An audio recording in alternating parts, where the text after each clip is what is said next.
મંચસ્થ જેટલા પણ મહાનુભાવો છે ને એમાં આપણી ઉજ્જવળ ભારતીય પરંપરા જે છે જેમાં આપણે 3 માપદંડો રાખીએ છીએ: ઉંમર, અનુભવ અને પરિપક્વતા. એ ત્રણેયમાં મંચસ્થ તમામ મહાનુભાવો કરતાં હું ઉતરતી કક્ષાનો છું. મારી પાસે ન તો હું એમના કરતાં યંગેસ્ટ હોવાનો દાવો કરું છું અને છું જ એમના બધા કરતાં યુવાન છું. અનુભવી પણ નથી એટલો એમના જેટલો, અને મેચ્યોરિટી તો છે જ નહીં. છતાંય મને સૌ પ્રથમ સન્માનિત કર્યો એ બદલ તમારા સમાજના ટ્રસ્ટી મંડળમાં જે યુવા ઉત્સાહી અને મજબૂત પાયો છે સંજયભાઈ, એમને સાંભળવાની ખરેખર મજા હતી. એમણે અહીંયાથી જે લાક્ષણિક અદામાં તમને મંચસ્થ મહાનુભાવોનો પરિચય કરાવ્યો, સમાજની પ્રવૃત્તિઓ સાથે અવગત કરાવ્યા, એવા આપણા પ્રમુખ શ્રી ભીખુભાઈ એમની બાજુમાં એમણે ઉલ્લેખ કર્યો. બાકી હું નહોતો ઓળખતો કે ભાણા દાદા જેવા તમારા સમાજના વડલા જેમને તમે ગુમાવ્યા પણ એમના નાના પુત્ર અને છેક પનામાંથી અહીંયા ઉપસ્થિત થયા હોય. આપણે ગુજરાતીઓ હોવા છતાં પણ બળાપો કાઢતા હોય કે 45 ડિગ્રી ટેમ્પરેચર પહોંચી ગયું ને આટલા બધા તડકામાં એમ ને પનામાનો માણસ એમણે બહુ સાચું કહ્યું કે આટલી ગરમીમાં આપણે ઉપસ્થિત રહ્યા હોય. અને 2017માં જેમણે વડીલ વંદના જેવો એક ઉત્કૃષ્ટ અભિયાન શરૂ કર્યું જેને સમાજના ઉત્સાહી યુવાઓ આગળ લઈ જઈ રહ્યા હોય એવા એ પનામાંથી ઉપસ્થિત આપણા વચ્ચે જે વર્સેટાઇલ, વથી જ નામ શરૂ થાય છે, હા, વિનોદભાઈ, વર્સેટાઇલ અને વોરેશિયસ વિનોદભાઈ પણ ઉપસ્થિત છે. એમને પણ નમન. સાથે ઉધનાથી ઉપસ્થિત હરેશભાઈની પણ એમણે નોંધ લીધી. અને આપણે સ્ત્રી સશક્તિકરણના યુગમાં છીએ. 21મી સદીનો યુગ છે જ્યારે મહિલાઓ દરેક ક્ષેત્રમાં પુરુષ સમોવડી નહીં, પુરુષોને પણ પાછળ પાડી રહી છે. મને બહુ વિશેષ આનંદ થયો જ્યારે ચીખલીમાં જે સ્ટેન્ડિંગ કમિટીના ચેરમેન છે દમયંતીબેન, એમના સન્માન વખતે સંજયભાઈએ કીધું કે એમના પતિદેવ અહીંયા ઉપસ્થિત હોય તો પતિદેવ બહુ ગર્વથી હાથ ઊંચો કર્યો. બહુ ઓછું એવું થતું હોય. આપણે તો એવું કહેવાય કે સફળ પુરુષની પાછળ એક સ્ત્રીનો હાથ હોય, અને આપણે તો મોટે ભાગે ગુજરાતીઓ એટલે આપણે એવી વાતો કરીએ કે ભેગા મળે 4 ચોટલા તો ભાંગે ઘરના ઓટલા. પણ આજે 21મી સદી છે. આપણે એવું કહેવું પડશે, જો ભેગા નથી મળતા 4 ચોટલા તો નથી બંધાતા કોઈ ઘરના ઓટલા. અને આ 4 ચોટલા વાળીના પ્રતાપે જ તો દિવસ રાત થાળીમાં મળે છે રોટલા. એટલે સ્ત્રી સશક્તિકરણના જમાનામાં એ સ્ટેન્ડિંગ કમિટીના ચેરમેન દમયંતીબેન હોય, જૈનાબેન દેસાઈ કે જે વિવેકાનંદની ફિલોસોફી જીવતા હોય, અને એમના સહિયાર સુમનભાઈ સાથેના એમના સહિયારા પ્રયાસોથી યુવા પેઢીનો આદર્શ પ્રેરણા સ્ત્રોત કહી શકાય એવા સ્વામી વિવેકાનંદનું પુસ્તક પણ અહીંયા ભેટ સ્વરૂપે સૌને મળ્યું હોય તો એમની પણ ગરિમામય ઉપસ્થિતિની આપણે નોંધ લઈશું. તાલુકાના પ્રમુખ એવા પ્રતિભાશાળી પ્રતિમાબેન, તમારો વર્ચસ્વ છે આહિર સમાજનું ભાઈ. તાલુકા પંચાયતના પ્રમુખ પદે પણ આરૂઢ હોય. અને સંજયભાઈ બહુ સાચી વાત કહી. ભીખુભાઈને હું બહુ વર્ષોથી ઓળખું છું. મોદી સાહેબ જ્યારે અહીંયા સીએમ હતા ને ત્યારથી અમે મોટા ભાગે પ્રસંગોમાં સાથે થયા છે, પણ એટલો પરિચય નહોતો. પણ ભીખુભાઈનું નામ ડંકા વાગતા હતા એમ ત્યારેથી. એટલે પણ પ્રતિભાબેનનો પણ આજે કે ભાઈ તાલુકા પંચાયતના પ્રમુખ પદે પણ એવો આરૂઢ છે. બીજા મંચસ્થ બાલુભાઈ પણ અત્યારે ઉપસ્થિત છે. એમણે ગર્વ સાથે કહ્યું કે ભાઈ બાલુભાઈએ પણ આપણે સક્રિય કાર્યકર છે સમાજના. અને સુરતથી સુપર સુમનભાઈ, જ્યારે અહીંયાથી સંજયભાઈ સુમનભાઈના નામનો ઉલ્લેખ કર્યો ને તો સુમનભાઈ એટલા સસ્મિત વદને પ્રતિભાવ આપ્યો કે અમે તમારી સાથે છીએ. અને બહુ ઓછા સમાજો એવા હોય છે યુવાઓને આગળ કરે, અને તમારો સમાજ એમાંનો એક છે. હું તો મોડો આવ્યો, પણ આવ્યો ને ત્યારે એવું લાગતું હતું કે બોલિવૂડના કોઈ ફેમસ સિંગરને વ્યવસ્થિત તાલીમ આપીને બેસાડ્યા હોય એવી વર્સેટાઇલ વિધિ માટે પણ જોરદાર તાળીઓ થઈ જાય. વિધિએ જે તન્મયતાથી, જે રસપૂર્વક, જે ખંતપૂર્વક, હૃદય નીચોવીને જે પ્રાર્થના ગાન રજૂ કર્યું ને એ પણ બતાવે છે કે આપણે હવે વર્સેટાલિટીના જમાનામાં છીએ. અમારે જે વાતો કરવાની છે એ છે કારકિર્દી માર્ગદર્શન. સંજયભાઈ કહેતા હતા કે મેહુલભાઈ આજે જમાનો એવો આવ્યો છે કે જેટલા લોકો પૈસાદાર થાય, જેટલા લોકો વધારે ભણે, સાધન સંપન્ન થાય એટલે સ્વાર્થી થતા જાય. એટલે મને એક નાનકડી વાત યાદ આવી. આજકાલ છે ને અંગ્રેજી માધ્યમનો સાહેબ બહુ જમાનો છે, બધાને અંગ્રેજી મીડિયમમાં ભણાવવા છે. હું આખી જિંદગી ગુજરાતી માધ્યમમાં જ ભણ્યો છું, પણ ભારત સરકારના 654 કલેક્ટર્સને પણ મેં તાલીમબદ્ધ કર્યા છે. When I speak in English, nobody would be able to make out that I am a typical Gujju guy. I usually prefer to speak in English, પણ આજે તમારા હૃદય સુધી પહોંચવું છે એટલે ગુજરાતીમાં વાત કરી રહ્યો છું. અધરવાઇઝ ગુજરાતના જાણીતા તત્વચિંતક શ્રી ગુણવંત શાહ સાહેબ બહુ સરસ કહે છે કે જે મનુષ્યને, જેની કુખે આપણે જન્મ લીધો ને એ આપણી માતા, જે ભાષામાં આપણે પ્રથમ શબ્દ શીખ્યા અને બોલતા શીખ્યા એ આપણી માતૃભાષા, જ્યાંથી આપણું બીજાંકુરણ થયું જે ધરતી પરથી, એ આપણી માતૃભૂમિ, અને જ્યાંથી આપણે કારકિર્દીનું કૌશલ્યનું પ્રથમ પગલું લીધું હોય એ આપણી માતૃ સંસ્થા. એટલે ગુણવંત શાહ સાહેબ કહે છે કે જે મનુષ્યને પોતાની માતા, માતૃભાષા, માતૃભૂમિ અને માતૃ સંસ્થા પ્રત્યે પ્રેમ અને ગૌરવની લાગણી નથી, એ મનુષ્યનું આ પૃથ્વી ઉપર મનુષ્ય રૂપે અવતરવું નિરર્થક છે. એટલે મને પણ ગુજરાતી હોવાનું બહુ જ ગૌરવ છે. હું ટિપિકલ ગુજ્જુ છું, સમગ્ર જિંદગી ગુજરાતી માધ્યમમાં ભણ્યો છું, એટલે ગુજરાતી મારી માતા છે. મગર હિન્દી મેરે પાપા હૈ and English is my wife. અને ત્રણેયને પ્રેમ કરવો જ પડે આજના જમાનામાં. પણ લોકોને છે ને આજકાલ અંગ્રેજી માધ્યમનો વાયરો ફૂંકાયો છે. એનઈપીમાં આપણા સૌથી લોકપ્રિય ગુજરાતી પ્રધાનમંત્રી, જેમની સાથે મને 4 કાર્યક્રમોમાં મંચ પર રહેવાનો યશ મળ્યો હતો, એવા પ્રધાનમંત્રી બહુ વિચક્ષણ દ્રષ્ટિથી આપણને નવી શિક્ષણ નીતિ આપે, ન્યૂ એજ્યુકેશન પોલિસી આપે, જેમાં માતૃભાષાના શિક્ષણ પર બહુ ભાર મૂક્યો હોય, ત્યારે પણ બધા અંગ્રેજી માધ્યમમાં ભણાવે. ત્યારે આ વાર્તા યથા યોગ્ય સ્થાને છે. અંગ્રેજી માધ્યમના વિદ્યાર્થીઓને છે ને આજે સ્કૂલો કંઈક નવું બતાવે, કંઈક નવું કરીએ છીએ એવું બતાવવા માટે બધી વિઝિટ કરાવે. તો એક એવા કેજીના વિદ્યાર્થીઓને ગામડાની, એમ કે ગ્રામ્ય જીવનની ભાતીગળ સંસ્કૃતિનો પરિચય કરાવીએ એમ કરીને વિઝિટ કરાવવા લઈ ગયા. તો ત્યાં ગામડામાં જોયું પેલા લોકોએ કે પેલો ઘાણી ઉપર બળદ ફરતો હતો ને તેલ નીકળતું હતું. એટલે પેલો તો કેજી વાળા વિદ્યાર્થી આવું જોયેલું જ નહીં. તો હું કે ખબર, oh wow, bullock, merry go round, merry go round, merry go round. એટલે પેલી ટીચર પાછું સમજાવે કે no no, it's not like that. આ તો એમ કે બળદ છે, આવી રીતે ફરે એટલે ઘાણીમાં તેલ નીકળે એમ કે. પેલા 21મી સદીના બાળકો, ઓ વાવ, there is no supervisor and still Bullock is working, this is magic. એમ કે કોઈ સુપરવાઇઝર બી નથી. પેલા શિક્ષકે પાછું સમજાવ્યું, એવું નથી એમ કે. એનો પેલો માલિક છે ને જો ત્યાં બેઠો છે એમ કે, અને એમ કે આ બળદના ગળામાં ઘંટડી બાંધી છે એમ કે. એટલે પેલો ફરે, ઘંટડીનો અવાજ આવે એટલે પેલા માલિકને ખબર પડે, કામ થાય છે એમ કે. હવે પેલો કેજી વાળો તો 21મી સદીનું બાળક, either Bullock is foolish એમ કે, આ બળદ મૂર્ખો છે એમ કે. તો કેમ? એમ કે ફરવાની ક્યાં જરૂર છે, એક જ જગ્યાએ ઊભો રહીને ડોકું હલાવે, ડિંગ ડિંગ ડિંગ ડિંગ ડિંગ, તો એ ઘંટડી તો વાગે જ એમ કે. પેલાને એવું થાય કામ કરે છે ને, આ તો આરામ કરી શકે ને એમ કે. હવે જે ટીચરે કહ્યું ને એ આપણે બધાએ યાદ રાખવાનું છે. સમાજના જે યુવા પેઢી, ઉગતી પેઢી અહીંયા ઉપસ્થિત છે, જેના સન્માનમાં આપણે ઉપસ્થિત થયા છે, અને જે પેઢી જેના પરસેવાની કમાણીથી આપણે દાન શ્રેષ્ઠીઓના દાનથી આવા સમારંભો યોજી શકીએ છીએ, એ બંને પેઢીએ યાદ રાખવા જેવી વાત છે. ટીચરે કહ્યું કે બળદ એક જગ્યાએ ઊભો રહીને આમ ઘંટડી નહીં હલાવે, ડોકું હલાવીને ઘંટડીનો અવાજ નહીં કરે. કેમ? કારણ કે તારા જેટલો ભણેલો નથી એમ કે. જેટલા ભણીએ ને એટલા વધારે સ્વાર્થી થઈએ આપણે, એટલા વધારે મારું મારું મારું કરીએ, પછી સમાજ સમજે એ જ સમાજ.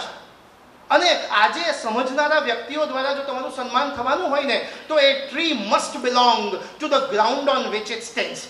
જે ધરતી પરથી તમને આવો સહયોગ મળ્યો હોય ને એક વટવૃક્ષ બનવાનો, એને ભૂલાય નહીં. જ્યારે તમે કંઈક બની જાઓ ને ત્યારે એ સમાજને પાછું આપવાનો અવસર આવે ત્યારે પછી આપણે કંજુસાઈ નથી કરવાની. એટલે એવી કંઈક પૂર્વ ભૂમિકા સાથે આજે વૈશ્વિકરણનો જમાનો છે, કારકિર્દીની વિવિધ ક્ષિતિજો ખુલી છે, ત્યારે કારકિર્દી માર્ગદર્શનની આવશ્યકતા બહુ જ છે. કેમ? હું જ્યારે મારું 12મું પાસ થયો ને ત્યારે એ ગ્રુપ, બી ગ્રુપ એવું કંઈ અલગ હતું જ નહીં. અમારે મેથ્સ અને બાયોલોજી બંને ભણવું પડ્યું, અને એટલા બધા વિકલ્પો પણ નહોતા સાહેબ, કે 85-90% ઉપર આવે સાયન્સમાં તો જ મેડિકલનું ફોર્મ ભરવાનું. કોઈ સ્પર્ધાત્મક પરીક્ષાઓ પણ નહોતી ત્યારે, તો સીધું એડમિશન થતું. 80થી નીચે આવે એટલે એન્જિનિયરિંગમાં જવાય, અને 70થી નીચે લુડકી ગયા એટલે ગ્રેજ્યુએટ. બીએસસી સિવાય બીજો કોઈ વિકલ્પ નહીં તમારી પાસે. એટલે અમારી મૂંઝવણો પણ ઓછી હતી, કારણ કે અમારા જમાનામાં અમારે શર્ટ ખરીદવું હોય ને તો ગામની પોતાની દુકાનમાં જઈએ એટલે ત્યાં 10-15 જે પીસ બતાવે એમાંથી જે પસંદ પડે એ સિલેક્ટ કરીને પાકું આપવું. આજે તો મોલ આવી ગયા, આપણે મોલમાં જોઈએ તો એટલી બધી વેરાયટી બતાવે કે આપણે પોતે કન્ફ્યુઝ થઈ જઈએ. આપણે પોતે એક પછી એક ચેન્જ રૂમમાં જઈએ, ચેન્જ કરીએ, સેલ્ફી પાડીએ, બધા ફ્રેન્ડ્સને મોકલીએ, આમાંથી કયું લઉં કે મને ખબર નથી પડતી. આવી મૂંઝવણ આજે શિક્ષણ ક્ષેત્રમાં પણ છે. એક વિકસતી અર્થવ્યવસ્થા તરીકે આપણે ત્યાં શિક્ષણની નવી નવી ક્ષિતિજો ખુલી છે. એટલે શિક્ષણમાં પણ જેટલા વિકલ્પો વધ્યા ને એટલી મૂંઝવણો અહીંયા પણ વધી. આજે કોઈ 10મા પછી 11-12 ન કરવા ઈચ્છે માનો કે, તો 10મા પછી 74 વિકલ્પો છે એની પાસે. 11-12 નથી કરવું તો શું કરી શકાય એના? 11-12 કર્યું, માનો કે 12માં તમે સાયન્સ રાખ્યું અને એ ગ્રુપ રાખ્યું એટલે કે મેથેમેટિક્સ, તો એન્જિનિયરિંગ એકમાત્ર વિકલ્પ નથી, એની પાસે 132 કારકિર્દીના વિકલ્પો છે. બાયોલોજી લીધું હોય તો એને તો ફક્ત મેડિકલ કે પેરામેડિકલ જ દેખાય, પણ એની પાસે 162 વિકલ્પો છે. કોઈએ કોમર્સ કર્યું તો એને એવું થાય કે બીકોમ, એમકોમ, સીએ, એમબીએ એટલે મારી દુનિયા પતી જાય, એની પાસે 78 વિકલ્પો છે. આર્ટ્સ લીધું હોય એ તો પહેલેથી જ હારી જાય. તમે 3 વિદ્યાર્થીઓ બેઠા હોય ને, પૂછે ને હેમા ભણે એટલે પેલો કે 11માં, પછી કે એટલે હેમા તો 56 ઇંચની છાતી કાઢીને વાત કરે સાયન્સમાં, બાજુવાળો હેમા એમ કે કોમર્સમાં, ને ત્રીજો તો બોલે જ નહીં, ઓલાવો કે બોલ આર્ટ્સમાં. એટલે આપણે એવું માની બેઠા કે સાયન્સ, કોમર્સ, આર્ટ્સ એ ખોટી માન્યતા છે. પહેલું તો એ માન્યતાના ભૂક્કા નીકળવા જોઈએ. મારી પાસે 21 શૈક્ષણિક ડિગ્રીઓ છે 12મા પછી, જેમાં 6 સાયન્સની છે, 7 કોમર્સની છે અને બાકી આર્ટ્સની છે. અને આ જૂન 2જી તારીખથી મારે એક પરીક્ષા આપવાની છે, એ હું પાસ થઈ જઈશ તો આવતા વર્ષે 22મી ડિગ્રી એડ થઈ જશે. આવું જ્યારે કહું ને કે સાયન્સ, કોમર્સ, આર્ટ્સની આવી ડિગ્રીઓ છે, એટલે ઘણા તો એકબીજાને ઠોહા મારે, આના પોતાના ઠેકાણા નથી એમ કે. સાયન્સમાં ની ચાલ્યો હોય એટલે કોમર્સમાં ગયો, ત્યાં ની ચાલ્યો તો આર્ટ્સમાં ઠેબા ખાવા ગયો. ના, by choice. I moved from science to commerce to arts by choice, અને ત્રણેય વિદ્યાશાખામાં ગોલ્ડ મેડલો મેળવ્યા છે. એટલે હું જે આજે કહેવા જઈ રહ્યો છું ને આપને કારકિર્દીની વિવિધ ક્ષિતિજો, એનું યથાર્થપણું પણ છે. કારણ કે આજે કારકિર્દી કરિયર ગાઈડન્સ એવી એક વસ્તુ છે ને, મને બધી પ્રાઇવેટ ભારતના 900 જેટલા સંસ્થાનોમાં મારા પ્રોગ્રામ્સ થતા રહેતા હોય છે, તો ઘણી બધી પ્રાઇવેટ યુનિવર્સિટીઓ ઘણી વખત મને બ્રાઇબ કરે કે ભાઈ તમે છે ને તમારા પ્રોગ્રામમાં અમારી 2 વાતો સારી કરજો એમ કે. મેં કીધું ભાઈ મારી ક્રેડિબિલિટી એવી છે જ નહીં. પારુલ યુનિવર્સિટીના વાઇસ ચાન્સેલર સાહેબ મારા શાળા છે, પણ હું તોય કોઈ મને પૂછવા આવે ને તો કે ના 2 વખત વિચાર કરજો, ત્યાં જવાય નહીં, બીજા વિકલ્પો છે તમારી પાસે. એટલે એ વિશ્વસનીયતાનો પ્રશ્ન છે ને.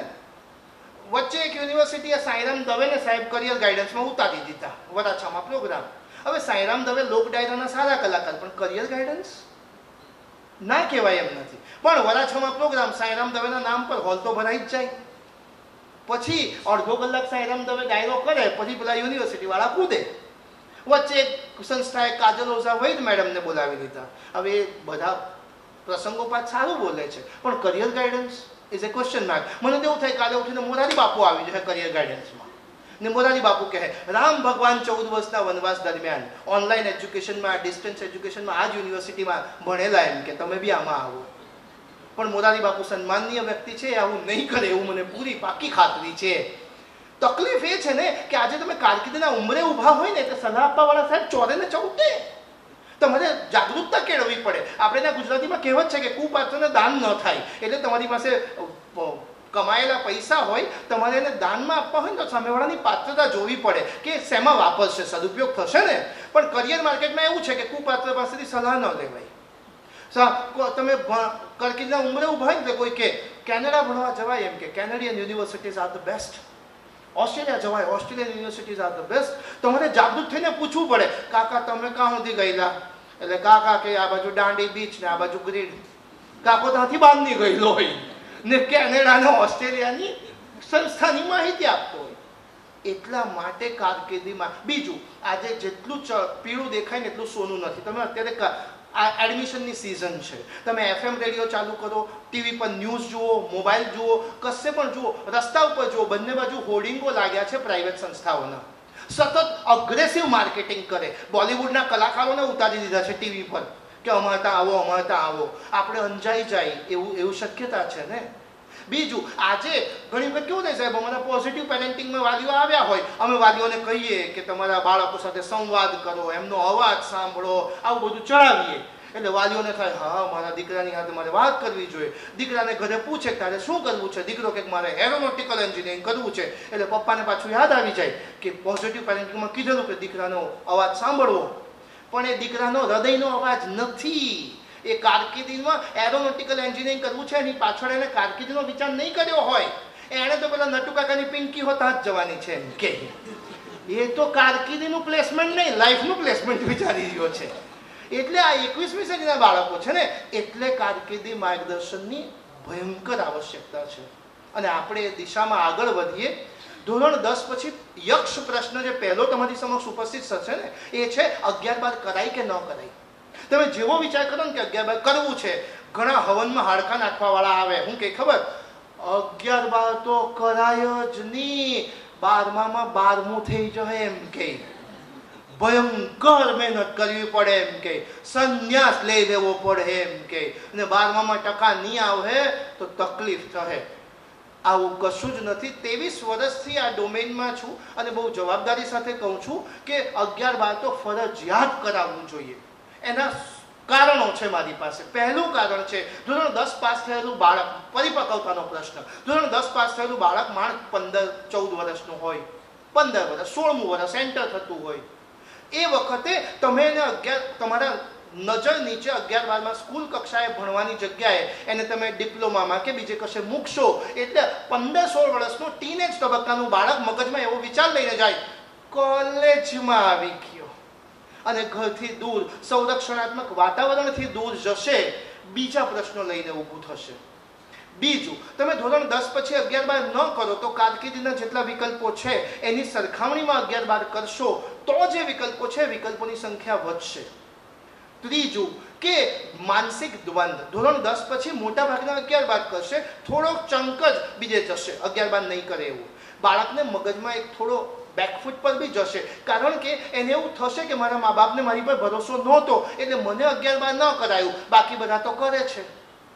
જ્યારે 12મા પછી એને આવો માનસિક દ્વંદ નહીં થાય, કારણ કે એ ગમે તેટલા ટકા લાવે, એને ખબર છે કે 12મા પછી 13મું 14મું મને સ્કૂલ નથી કરાવી શકવાની. એ માનસિક રીતે પ્રિપેર્ડ છે, માતા પિતા પણ પ્રિપેર્ડ છે ને બાળક પણ પ્રિપેર્ડ છે કે હવે એણે ભવિષ્યમાં કોલેજમાં જવું પડશે.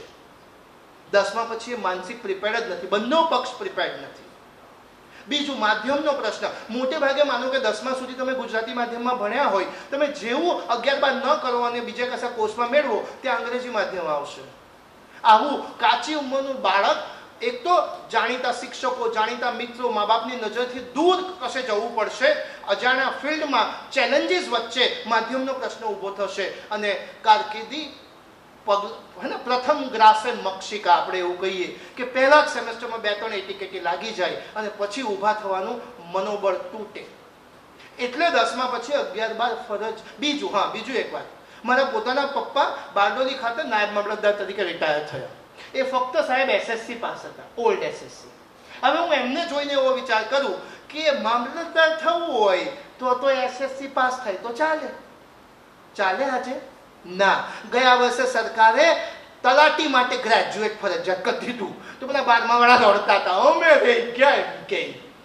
ભાઈ, દિવસે દિવસે પ્રગતિ થતા શિક્ષણનું સ્તર વધશે, એ દિવસો દૂર નથી. તમને જાણ હશે કે હવે સરકારી યુનિવર્સિટીઓમાં તમારે આસિસ્ટન્ટ પ્રોફેસર, એન્ટ્રી લેવલ ટીચરની જોબ મેળવવી હોય તો PhD ફરજિયાત છે. એક સમય હતો જ્યારે PhD સર્વોચ્ચ ડિગ્રી ગણાતી, PhD ઉપર કશું આવે જ નહીં. હવે PhD એન્ટ્રી ક્વોલિફિકેશન છે. એ જ રીતે લઘુત્તમ લાયકાતનું ધોરણ ધીમે ધીમે વધશે, એટલે એટલીસ્ટ ગ્રેજ્યુએટ. તમે GPSC UPSC પરીક્ષાઓમાં પણ બેન્કિંગ સેક્ટરની કે કોઈ પણ સ્પર્ધાત્મક પરીક્ષા આપીને ઉચ્ચ સ્તરે બિરાજમાન થવા માંગતા હોય તો પણ ગ્રેજ્યુએટ તો થવા જોઈએ ને. એટલે 11-12 ફાઉન્ડેશન છે, એ ફાઉન્ડેશન લેવું જોઈએ. પણ ન કરે નારાયણ, માનો કે કંઈક આર્થિક સામાજિક સંજોગો એવા છે કે આપણે 11-12 નથી કરવું, તો પણ કંઈ શમશાન નથી થઈ જતું કારકિર્દીનું. ધોરણ 10 પછી શું કરી શકાય? મેં કહ્યું 74 વિકલ્પો છે. એમાં સૌથી પોપ્યુલર જે વિકલ્પ છે જે તમને યાદ આવે એ છે ડિપ્લોમા એન્જિનિયરિંગ. અત્યારે ગુજરાતમાં 45 બ્રાન્ચીસમાં 100થી વધારે કોલેજમાં, 135 કોલેજમાં 45 શાખાઓમાં ડિપ્લોમા એન્જિનિયરિંગ થઈ શકે છે. એમાં 3 જ વિષયના માર્ક્સ ગણાશે, મેથ્સ, સાયન્સ અને અંગ્રેજી. બીજા વિષયોના માર્ક્સ કાઉન્ટ નથી થતા. એની લગભગ 60,000 જેટલી સીટો ઉપલબ્ધ છે. તમે ડિપ્લોમા કરો પછી D to D ના માધ્યમથી, ડિપ્લોમા ટુ ડિગ્રીના માધ્યમથી ડિગ્રીના સેકન્ડ યરમાં એડમિશન મળી જાય અને બીજા 3 વર્ષમાં તમે ડિગ્રી પણ મેળવી શકો. એટલે કુલ 6 જ વર્ષ થાય, 3 વર્ષ ડિપ્લોમાના, 3 વર્ષ ડિગ્રીના. તમે 10મા પછી 11-12 કરો તો એ 2 વર્ષ ને 4 વર્ષ ડિગ્રી, એમ પણ 6 વર્ષ થાય. કંપનીઓ મોટે ભાગે એવું કહેતી હોય કે જે D to D કરીને આવ્યા હોય ને તે સારો એન્જિનિયર હોય. કેમ? કારણ કે એને 10મા પછી 6 વર્ષ મળ્યા એ શાખામાં, ડિપ્લોમાના 3 વર્ષ અને ડિગ્રીના 3 વર્ષ. પેલો તો 11-12માં તો સ્કૂલ જ કરે. ને પછી ડિગ્રીમાં એને 4 વર્ષ મળે, આને 6 વર્ષ મળ્યા હોય, એટલે એ સારો ઘડાયેલો એન્જિનિયર હોય. પણ આજે એન્જિનિયરિંગની આપણને દશા ખબર છે કે બહુ બધા એન્જિનિયરોનો રાફડો ફાટ્યો એટલે એમને નોકરીઓની તકલીફ છે. તો બીજા વિકલ્પ શું છે? તો બીજું છે કૃષિ અને સંલગ્ન શાખાઓમાં પણ ડિપ્લોમાની ડિગ્રી મળતી હોય છે, જ્યાં ફક્ત મેથ્સ, સાયન્સ અને ઇંગ્લિશ નહીં, બીજા 2 વિષયના પણ માર્ક્સ ગણાશે. 500માંથી મેરિટ બનશે અને એ 2 વિષયો છે સમાજશાસ્ત્ર એટલે સોશિયલ સ્ટડીઝ અને હિન્દી અથવા તો ગુજરાતી, તમે જે રાખ્યું હોય તે. એ 500માંથી માર્ક્સ મળે. ત્યાં 7 બ્રાન્ચીસ છે: agriculture, horticulture, agricultural engineering, animal husbandry, food processing લઈને એવી 7 બ્રાન્ચીસ છે. એમાં પણ ડિપ્લોમા થઈને તમે આગળ કરિયર વધારી શકો. આજે બધા જ ફાર્મસી 12મા પછી થાય છે, પણ હજુ પણ 10મા પછી ડિપ્લોમા ફાર્મસી થાય છે આયુર્વેદિકમાં. આયુર્વેદિક આપણી પ્રાચીન ભારતીય પરંપરા સાથે સંકળાયેલું વિજ્ઞાન છે. જામનગર ખાતે મોદી સાહેબે કરોડો રૂપિયાનું ઇન્વેસ્ટમેન્ટ કરાવેલ છે. એ શાખામાંથી સરકાર કોઈ દિવસ હાથ બહાર કાઢશે નહીં. અને બીજું, બધાને એલોપેથીની સાઈડ ઇફેક્ટ ખબર પડે છે હવે, એટલે આ વૈકલ્પિક ચિકિત્સા આયુર્વેદિક, હોમિયોપેથિક તરફ બધા વળ્યા છે. એટલે ડીફાર્મ આયુર્વેદિક હજુ પણ જામનગર ખાતે 10મા પછી સીધું થાય છે. 60 બેઠકો ત્યાં પણ ઉપલબ્ધ છે. માનો કે એ ન કરવું હોય તો જેને ટૂંકા ગાળામાં પગભર થવું છે તો આઈટીઆઈના ઇન્ડસ્ટ્રીયલ ટ્રેનિંગ ઇન્સ્ટિટ્યૂટના વ્યવસાયલક્ષી અભ્યાસક્રમો પણ બહુ ઓછી ફીમાં અથવા તો નગણ્ય ફીમાં રાજ્ય કક્ષાના 79 અને રાષ્ટ્રીય કક્ષાના 85 જેટલા અભ્યાસક્રમો ઉપલબ્ધ છે. તેના થકી પણ તમે કારકિર્દી આગળ વધારી શકો છો. પણ એ મોટે ભાગે મેલ ડોમિનેટેડ છે આઈટીઆઈ, એમાં તમને ફિમેલ બહુ ઓછી જોવા મળશે. ડિપ્લોમા કક્ષાએ આર્કિટેક્ટના અભ્યાસક્રમો પણ છે, જેમાં વિદ્યાર્થીઓ ઘણી મોટા પ્રમાણમાં હોય છે. એ સિવાય 10મા પછી સીધું ડિગ્રી એન્જિનિયરિંગ થઈ શકે છે. 11-12 કરવું ના પડે, JEE ગુજકેટ આપવી ના પડે. સીધું બેચલર ઓફ એન્જિનિયરિંગ અથવા તો બેચલર ઓફ ટેકનોલોજી 6 વર્ષના ઇન્ટિગ્રેટેડ અભ્યાસક્રમો પણ ગુજરાતમાં પણ ઉપલબ્ધ છે. એ સિવાય માનો કે તમે કોમર્સના જેવડા હોય 10મા પછી પણ, તો 10મા પછી 11-12 કર્યા વગર સીધું BBA, 10મા પછી BBA થઈ શકે છે 5 વર્ષનું ઇન્ટિગ્રેટેડ. એ સિવાય તમારામાં ડ્રોઈંગ કે એને લગતી કોઈ લાક્ષણિક પ્રતિભા હોય, પેઇન્ટિંગને લગતી, તો એના પણ 5 વર્ષના સંલગ્ન અભ્યાસક્રમો ઉપલબ્ધ છે. આવા ઘણા બધા 10મા પછીના વિકલ્પો છે. પણ છતાં પણ ભલે કંપનીઓ કહેતી હોય કે ડિપ્લોમા ડિગ્રીવાળો એન્જિનિયર બહુ સારો હોય, પણ મારું પ્રખરપણે માનવું છે કે 11-12 કરાવવું જોઈએ. બચ્ચાનો પાયો મજબૂત થશે. માનસિક રીતે 12મું શરૂ થશે ને ત્યારથી મા બાપ પણ એ ભૂમિકામાં આવી ગયેલા હોય કે હવે આને વળાવવાનો છે. છોકરો હોય ને તો એવું વિચારે કે હવે આને કોલેજમાં વળાવવાનો છે, એને જવું જ પડવાનું છે. એમને ખબર છે 12મા પછી લખી શકાય એવું નથી. આ 10મા પછી એ બંને પક્ષે માનસિક દ્વંદ હોય છે. હવે 12મામાં પહેલો પ્રશ્ન એવો ઉભો થાય, સાહેબ 11-12 કરાવીએ તો હું લેવું, સાયન્સ, કોમર્સ કે આર્ટ્સ? આપણે કેવી રીતે નક્કી કરીએ? માનો કે 10મામાં A1 ગ્રેડ આવે તો આપણે શું લેવડાવીએ? પરફેક્ટ સાયન્સ જ લેવડાવીએ.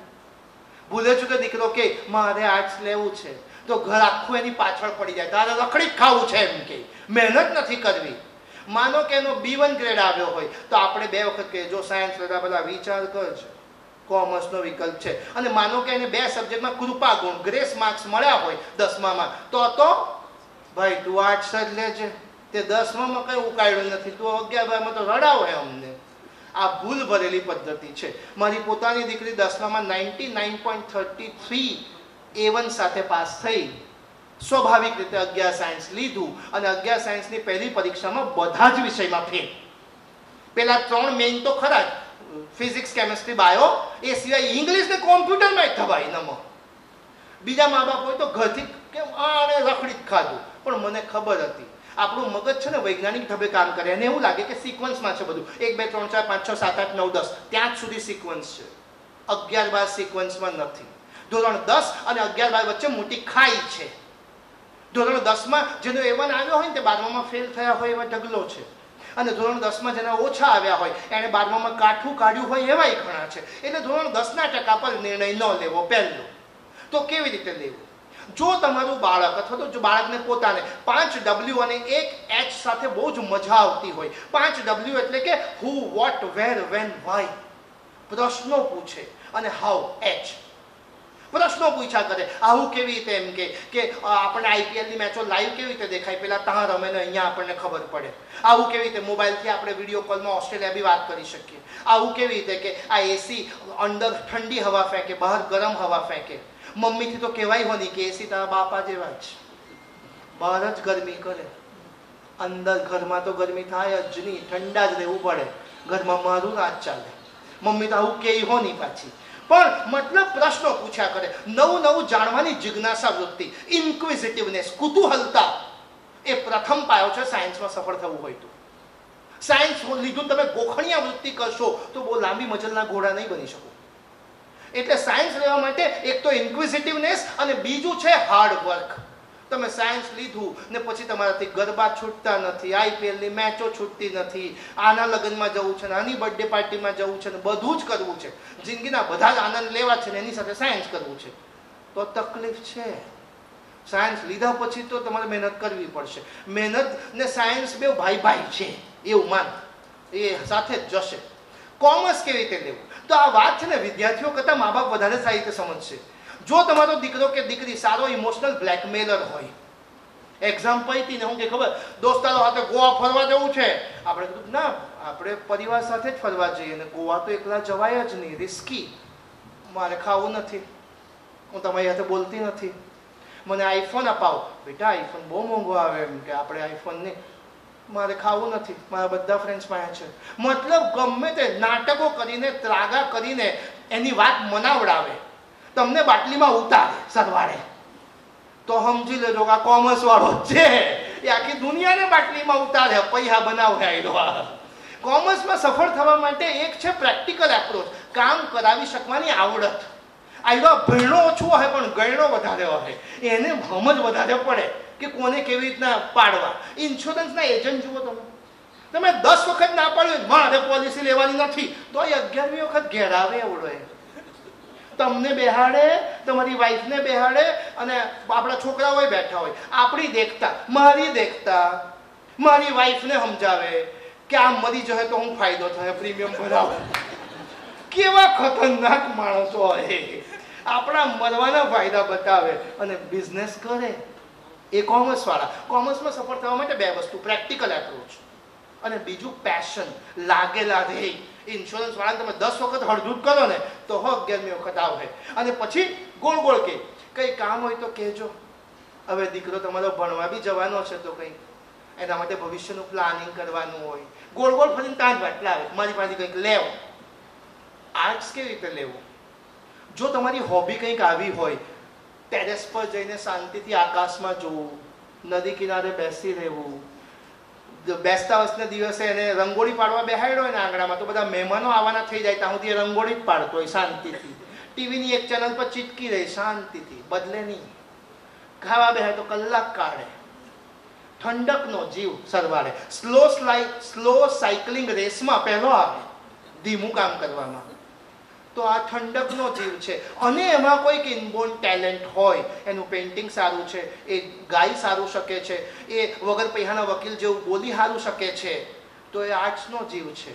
આર્ટ્સમાં સફળ થવા માટે બે વસ્તુ, એક પેશન્સ, ધીરજ, અને બીજું ટેલેન્ટ. કોઈક ઇનબોર્ન ટેલેન્ટ હોવી જોઈએ જેને એ દિશામાં વાળી શકાય. એટલે 10મામાં A1 આવે ને તોય આર્ટ્સમાં મોકલવો જોઈએ. મારી દીકરી સાથે 10મામાં નવસારીમાં જ પાસ થયેલી એક દીકરી, જેનો પણ A1 ગ્રેડ આવેલો, પછી એને 11 સાયન્સમાં પણ સારું કાઠું કાઢ્યું, ગુજકેટ નીટમાં પણ સારું લાવ્યા. અમે કાઉન્સેલિંગમાં મળ્યા અને મેં સલાહ આપી કે દીકરીનો સાયકોલોજી પ્રત્યે બહુ ઝુકાવ છે, સાયકોલોજી કરાવો. એના મમ્મીને બહુ ખરાબ બી લાગ્યું, કારણ કે એના મમ્મી પોતે 11-12ના ટીચર, પ્રતિષ્ઠાનો પ્રશ્ન એમના માટે. પણ એમણે વિશ્વાસ મૂક્યો. અત્યારે એ દીકરી સાહેબ MS યુનિવર્સિટીમાંથી BA સાયકોલોજી થઈ ગઈ અને MS સાયકોલોજી કરે છે અને બહુ ખુશ છે અને કરિયર સેટ દેખાય છે. એટલે પ્રતિષ્ઠાનો પ્રશ્ન ન બનાવો. ખલીલ જીબ્રાનનું એક વાક્ય છે, your children may be from you. તમારામાંથી ઉદ્ભવેલા તમારા બાળકો છે, but they are not for you. એ તમારી માલિકી નથી. મોટે ભાગે આપણે કારકિર્દીનો વિચાર કરીએ ને ત્યારે આપણે આખી જિંદગી જે નહીં કરી શકેલા હોય ને એ આપણે દીકરા દીકરી પાસે કરાવવું હોય. આપણા ખાનદાનમાં કોઈ ડોક્ટર નથી બન્યો, તારે બનવાનું છે. લે, બાપાનામાં જોર નહીં હતું તે નહીં બન્યો ને હવે દીકરાને મેથી મારે, તારે બનવાનું છે એમ કે. આ ખોટી માન્યતા છે. બીજું, આપણે જ્યારે સલાહ આપીએ ને મા બાપ તરીકે, આપણો જમાનો બહુ વર્ષો પહેલા પતી ગયો. આજે પરિવર્તનના યુગમાં છીએ આપણે. મારી દીકરી સાહેબ MBBSના 4થા વર્ષમાં છે એટલે મને ખબર પડી. આપણે નોર્મલી શું માનીએ, બાળકોના ડૉક્ટર એટલે પીડિયાટ્રિશિયન. એણે મને કીધું, એટલે મેં કીધું આપણે બાળકોની હોસ્પિટલ ખોલવાની છે. મારે એમ કે એવું પીડિયાટ્રિક નથી. મેં કીધું એવું પીડિયાટ્રિક એટલે પીડિયાટ્રિશિયન હોય. તો કે મારે ન્યુરો પીડિયાટ્રિશિયન બનવાનું છે. મેં કીધું એટલે પીડિયાટ્રિશિયનમાં 6 જાતના પીડિયાટ્રિશિયન છે પાછા. આપણને તો પીડિયાટ્રિશિયન જ ખબર હતી. ફિઝિક્સ આપણને એવું લાગે ભૌતિક શાસ્ત્ર એટલે ભૌતિક શાસ્ત્ર, ફિઝિક્સ આવે. અમે ગયા વર્ષે એક ક્લાયન્ટ માટે MSc ફિઝિક્સ SVNITમાં 5 વર્ષનો ઇન્ટિગ્રેટેડ કોર્સ ચાલે છે. JEE મેઇનમાં બહુ સારું રેન્કિંગ હોય તો MScમાં મળે એવી પરિસ્થિતિ. એના માટે તપાસ કરી તો 46 પ્રકારના ફિઝિક્સ છે. there are 46 subjects of physics. હવે આ પરિસ્થિતિ હોય જ્યારે ત્યારે વાત કરવી પડે. એટલે પહેલું તો 10માના બેઝ પર સાયન્સ કોમર્સ આર્ટ્સ લેતા નહીં. તમારા આ જે પેરામીટર કીધા એને ચકાસો, એના શિક્ષક સાથે વાત કરો. અને બીજું, પ્રોડક્ટ તમારી છે, મા બાપની પ્રોડક્ટ છે ને, તમે એને વધારે સારી રીતે ઓળખો છો. એને એવી શાખામાં મૂકો જેમાં એ ખુલે. તમારા મનગણંત વિચારો ડૉક્ટર ને એન્જિનિયર જ સારા છે એટલું ભૂલ ભરેલું છે કે વાત ન પૂછો. બીજું, સાયન્સ લીધું ને, આજે તમે જો ઘણા MD MS થયેલા ડૉક્ટરો સાહેબ માખી મારતા હોય છે, પછી કૌભાંડો કરે ને આરોગ્ય આપણા પ્રધાનમંત્રીની બહુ સારી સ્કીમમાં બધા સ્કેમ કરે હાલ. અને પેલો હાવ આયુર્વેદિક હોમિયોપેથિક ડૉક્ટરના લાઈનો લાગી હોય છે. એટલે આજે કૌશલ્યનો સ્કિલ ઇન્ડિયા અભિયાન હેઠળ મોદી સાહેબે શું કર્યું કે સ્કિલનો જમાનો છે. તમે ડિગ્રી કઈ, મને બધા પૂછે સાહેબ ડિગ્રી કઈ હારી, કઈ લાઈન હારી? લાઈન બધી હારી. તું હારો BCom થાય ને તો એ MBAની જોબ છોડાવે, પણ તું સારો છે. સારાની ડેફિનેશન અલગ છે ને ભાઈ. તારામાં સ્કિલ વિકસી છે. તું ફક્ત ગોખણિયા વૃત્તિ કરીને ટકા લઈ આવ્યો, ગ્રેડ પોઈન્ટ લઈ આવ્યો, એનો મતલબ જ નથી. તમે ડૉક્ટરને ત્યાં જાઓ ત્યારે કોઈ દિવસ પૂછો છો કે સાહેબ તમારે કેટલા ટકા આવેલા ડૉક્ટરને, કઈ યુનિવર્સિટીમાંથી પાસ થયેલા? પૂછો છો? એના કૌશલ્ય કે એને કેટલું આવડે છે એનું મહત્વ છે ને. એટલે તમે એક વખત સાયન્સ લેવાનો વિચાર કરો. બધાને મોહ છે પાછો. તમે જુઓ આજે સાહેબ બધી સ્કૂલો સાયન્સની જ સ્કૂલો છે. આર્ટ્સ તો જાણે ખતમ કરી નાખ્યું આ લોકોએ, અને કોમર્સ થોડી ઘણી સ્કૂલો આપે, અને છતાં બી આમ એ કેમ છે? કારણ કે ઇટ્સ અ બિઝનેસ. સાયન્સ લો એટલે કોચિંગ ઇન્ડસ્ટ્રી ફૂલી ફાલી છે. તમારે સ્પર્ધાત્મક પરીક્ષાના નામ પર કોચિંગ લેવું પડે. એટલે 1.5 લાખ રૂપિયા 11-12ની ફી છે સારી સ્કૂલની. એટલે એ કોમર્સ આર્ટ્સ બાજુ તમને ડાયવર્ટ થવા જ ના દે, ભ્રમ ફેલાવે. કોમર્સ આર્ટ્સમાં, હું સાયન્સમાં ગોલ્ડ મેડલિસ્ટ હતો, પછી મને દેખાયું પૈસા તો કોમર્સ બાજુ છે, હું કોમર્સ બાજુ જતો રહ્યો. પછી મને ખબર પડી કે આર્ટ્સમાં હું બહુ પૈસા છે, હું એમાંય છું. આજે મને બધું જ આવડે છે. હું રજિસ્ટર્ડ ફાર્માસિસ્ટ છું. ડૉક્ટર કરતાં ફાર્માસિસ્ટને વધારે જ્ઞાન હોય, કારણ કે ડૉક્ટર જે દવા લખે ને એની આજુબાજુના મેડિકલમાં જ મળે. તમે જોજો, બીજા મેડિકલમાં મળે હો નહીં. અને બહુ જવાબદારી સાથે કહું છું, ફાર્માકોકાઇનેટિક્સ અને ફાર્માકોડાયનેમિક્સ, એટલે કે તમારે મેડિસિન તમારા શરીર પર શું અસર કરશે અને તમારા શરીરનું બંધારણ મેડિસિન પર શું અસર કરશે, એ બે વસ્તુ ફાર્માસિસ્ટના અભ્યાસક્રમમાં ભણાવવામાં આવે છે. ડૉક્ટરને એટલી ખબર ન હોય. ડૉક્ટરને એટલી જ દવા આવડે જેટલી ફાર્માસ્યુટિકલ કંપનીઓએ માર્કેટિંગ કરીને ડૉક્ટરના મગજ પર ભેળવી દીધેલી હોય. ઘણી વખત ડૉક્ટર કરતાં મેડિકલ સ્ટોરવાળાને વધારે દવા ખબર હોય. અને આપણે ત્યાં લોચો છે. આપણે ત્યાં ડૉક્ટર જ ડાયગ્નાઇઝ કરે, ડૉક્ટર જ પ્રિસ્ક્રાઇબ કરે. ફાર્માસિસ્ટ તો પોસ્ટમેન, એને વાંચીને દવા આપી દેવાની. ભારત સિવાય કોઈ દેશમાં આવું નથી. બીજા બધા દેશમાં pharmacist are above doctors. Doctor ફક્ત ડાયગ્નાઇઝ કરે, તમને મેલેરિયા થયેલો છે, તમને આ થયેલું છે. તમારે ફાર્માસિસ્ટ પાસે જવાનું. એ પેશન્ટ કાઉન્સેલિંગ કરશે, એમાં જાણશે તમારી કેસ હિસ્ટ્રી, તમારી ફેમિલી હિસ્ટ્રી, તમારું શારીરિક બંધારણ, તે બધું જ. ને પછી એ નક્કી કરશે કે કઈ દવા તમને માફક આવશે. અહીંયા તો ડૉક્ટર જ ભગવાન છે. એટલે આવી પરિસ્થિતિમાં સાયન્સમાં એ ગ્રુપ લેવું કે બી ગ્રુપ લેવું, એમાં સાહેબ આ નવી નસલના છોકરાઓ ખોટી ABCD શીખે છે. જે સ્કૂલમાં ભણતા હતા ખોટી જ ABCD શીખેલા છે. અમારી ABCD કેવી હતી આપણા બધાની? A for apple, B for boy, પછી આવતા G ફોર ગર્લ આવતું. આ લોકોની ABCD છે A for boy, B for girl.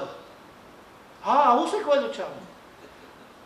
છોકરો હોય એટલે હું લેવડાવવાનું? સાયન્સ લેવું હોય તો મેથ્સ A ગ્રુપ, અને છોકરી હોય તો B ગ્રુપ. આવું ક્યાંથી શીખી લાવ્યા? જૂના જમાનાની હિન્દી ફિલ્મમાં સાહેબ એક સીન આવતો. એક માણસ છે ને આમ ટેન્શનમાં ફરતો હોય ગામડાના ઘરમાં.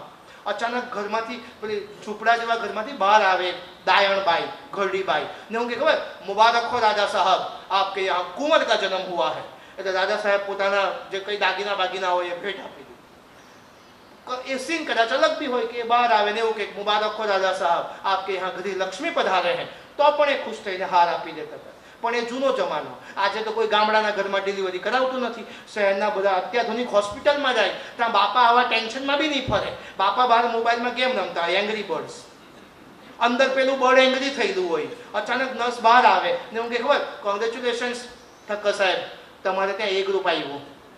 એટલે બાપો સમજી જાય છોકરો આવ્યો, અને જો એવું કહે કે બી ગ્રુપ આવ્યું તો સમજી જાય કે છોકરી આવી। સારું છે કોઈ બહાર નીકળીને એવું નથી કે તમારે ત્યાં એ બી ગ્રુપ આવ્યું, તો બિચારો બેભાન થઈ જશે।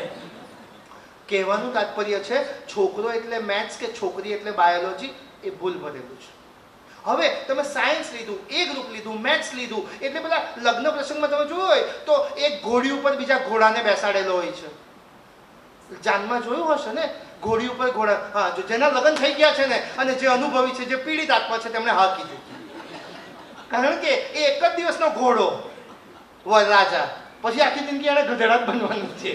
એટલે એ લગ્ન પ્રસંગની ઘોડીને આમ બાંધી દીધેલું હોય, જેથી બેન્ડ વાજાના અવાજથી, ફટાકડાના અવાજથી, લાઇટથી ભડકે નહીં અને પ્રસંગ સચવાય। આપણે કારકિર્દી અને જીવનના માર્કેટમાં આવું ચાલીએ છીએ। આપણે જેટલું જોવું હોય ને એટલું જ જોઈએ કે એ ગ્રુપ લીધું એટલે એન્જિનિયરિંગ જ કરવાનું ને। જેના પપ્પા પોતે એન્જિનિયર હોય ને એને તમે પૂછો કે એન્જિનિયરિંગની કેટલી બ્રાન્ચીસ આવે, એ તમને ગણાવે, મિકેનિકલ, સિવિલ, ઇલેક્ટ્રિકલ, કેમિકલ, આ હેલું પેલું, 10-15 પછી એ થાકે। ગુજરાતમાં અત્યારે 94 બ્રાન્ચીસમાં એન્જિનિયરિંગ થાય છે। There are 94 branches of degree engineering in Gujarat. એમાં 21મી સદીની કહેવાય એવી બ્રાન્ચીસ છે computer engineering, IT engineering, ICT engineering, artificial intelligence and robotics, food technology, dairy technology, water management. 15 વર્ષ પહેલા કોના ઘરે વોટર પ્યોરિફાયર હતું? આજે કોના ઘરે નથી? પાણીના પ્રશ્નો ગંભીર છે। ત્રીજું વિશ્વયુદ્ધ થશે તો એ પાણી માટે થશે, એટલે વોટર એન્વાયરમેન્ટ એન્જિનિયરિંગ, પર્યાવરણના પ્રશ્નો કેટલા ગંભીર છે। દિલ્હીમાં ઓડ ઇવન આવ્યું, નવસારીમાં આવે એની રાહ જુઓ, આવશે જ। અને એટલા ગંભીર છે કે સરકાર કાલે ઉઠીને દરેક કંપનીમાં નાના નાના એમાં બી એન્વાયરમેન્ટ એન્જિનિયરની ભરતી કમ્પલસરી કરશે। નવા નવા બિલ્ડિંગો બને તો તમે જુઓ, ગ્રીન બિલ્ડિંગ, કાર્બન ક્રેડિટ, એવી બધી વાતો થાય છે હવે। એટલે એન્વાયરમેન્ટ એન્જિનિયરિંગ આ વિકસતી શાખાઓ છે। સિવિલ એન્જિનિયરિંગ, આજે ઘણા બધા સિવિલમાં જતા નથી, મને એ ખબર નથી પડતી। આપણે વસ્તી વધારાનો દેશ છીએ, નંબર 1 છીએ। માળખાકીય સુવિધાઓ સરકારનું પ્રાથમિક લક્ષ્ય છે, તો નવા નવા પુલો બનશે, નવા નવા બિલ્ડિંગો બનશે, પ્રધાનમંત્રી આવાસ યોજનામાં આવાસો બનશે, જૂના મકાનો તોડીને નવા બનાવશે, હોસ્પિટલો બનશે, રોડ બનશે। કોણ બનાવશે? Civil engineers. સૌથી વધારે જરૂર આમની પડવાની છે, કારણ કે વસ્તી વધારાનો દેશ છે। એટલે આ એન્જિનિયરિંગમાં એડમિશન લેવું હોય તમારે ગુજરાતમાં તો 2 રસ્તા છે। એક તો ગુજકેટ, જે 120 માર્ક્સની પરીક્ષા થાય, એમસીક્યુ બેઝડ, તે આપવી પડે। એની સારી વાત એ છે કે ફક્ત 12માના સિલેબસ પર આધારિત છે। 11મું ભૂલી પણ ગયા હોય તો તમે ચાલી જાઓ।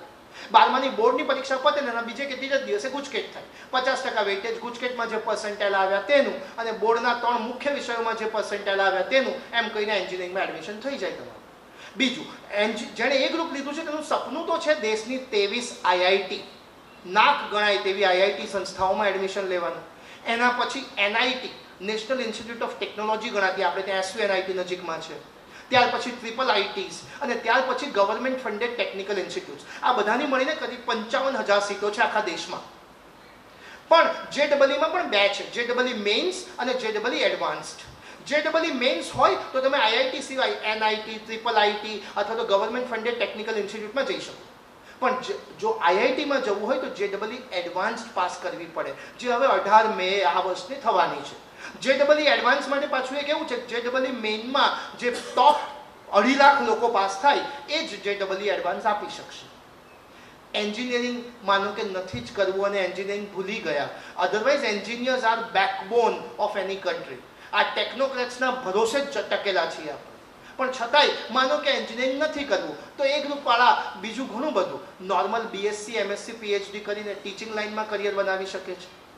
એ સિવાય એ ગ્રુપવાળા પણ ફાર્મસી કરી શકે છે। ફાર્મસી એવરગ્રીન લાઇન છે, યુએસ FDA એટલે કે United state food and drug administration approved maximum number of pharmaceutical company Bharat પાસે છે. એટલે જ કોરોનાની વેક્સિન હોય કે આપણી મેલેરિયાની ક્લોરોક્વિનની ટેબ્લેટ હોય, સમગ્ર વિશ્વ દવાઓ માટે આપણા પર આધારિત છે.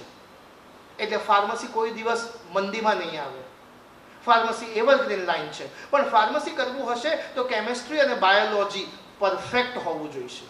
એટલે મેથ્સવાળા પણ ફાર્મસી કરે છે, પણ એમને તકલીફો શરૂઆતના તબક્કે પડશે. કારણ કે ફિઝિક્સ અને મેથ્સ 0 આવશે ફાર્મસીમાં.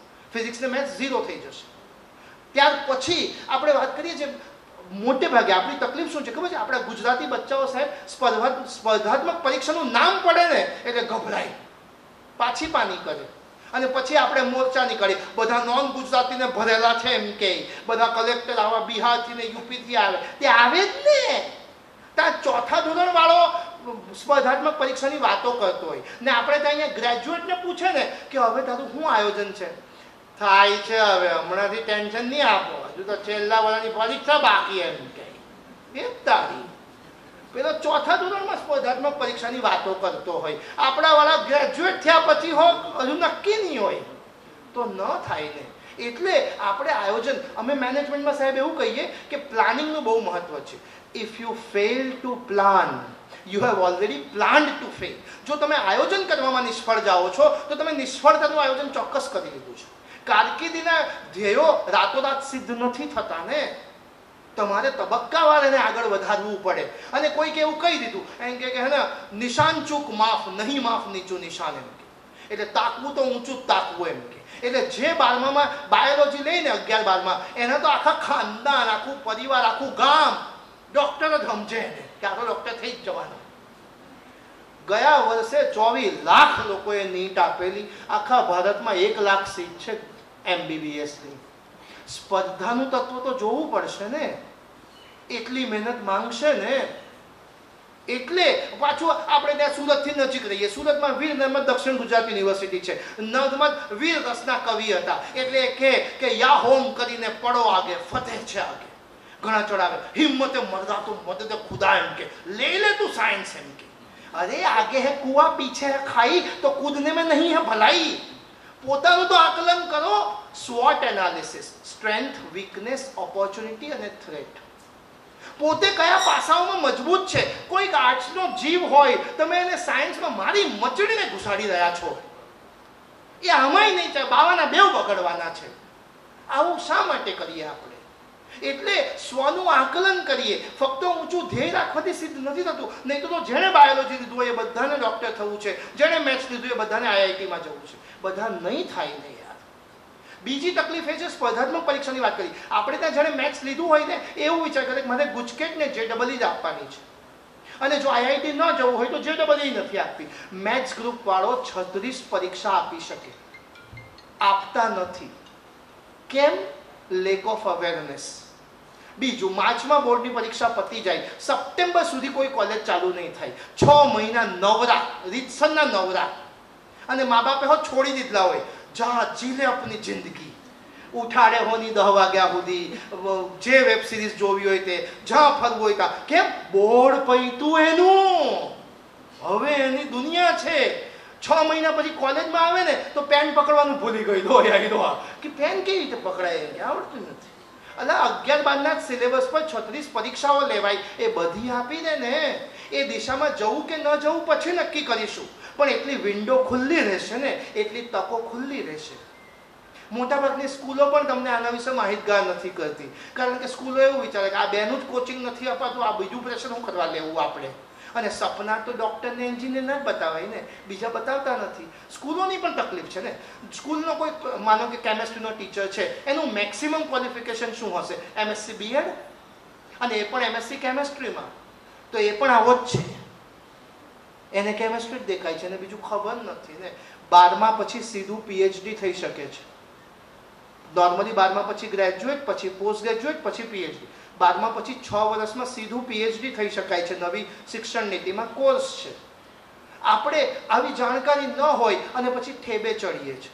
હવે બાયોલોજી જેણે લીધું એણે પણ નીટ જે પરીક્ષા છે 720 માર્ક્સની રાષ્ટ્રીય કક્ષાની, જે 11-12ના કમ્બાઇન્ડ સિલેબસ પર લેવાય છે, એ ફરજિયાત આપવી પડશે. આખા ભારતમાં મારી પોતાની કોલેજ હોય ને તો હું મારી દીકરીને એડમિશન ના આપી શકું, એટલી પારદર્શી પ્રક્રિયા છે. તમને કોઈ પણ એજન્ટ કહે ને સાહેબ મેનેજમેન્ટ કોટામાં, NRI કોટામાં એડમિશન કરાવી દઈશું, તો માની લો પૈસા ડૂબી જશે.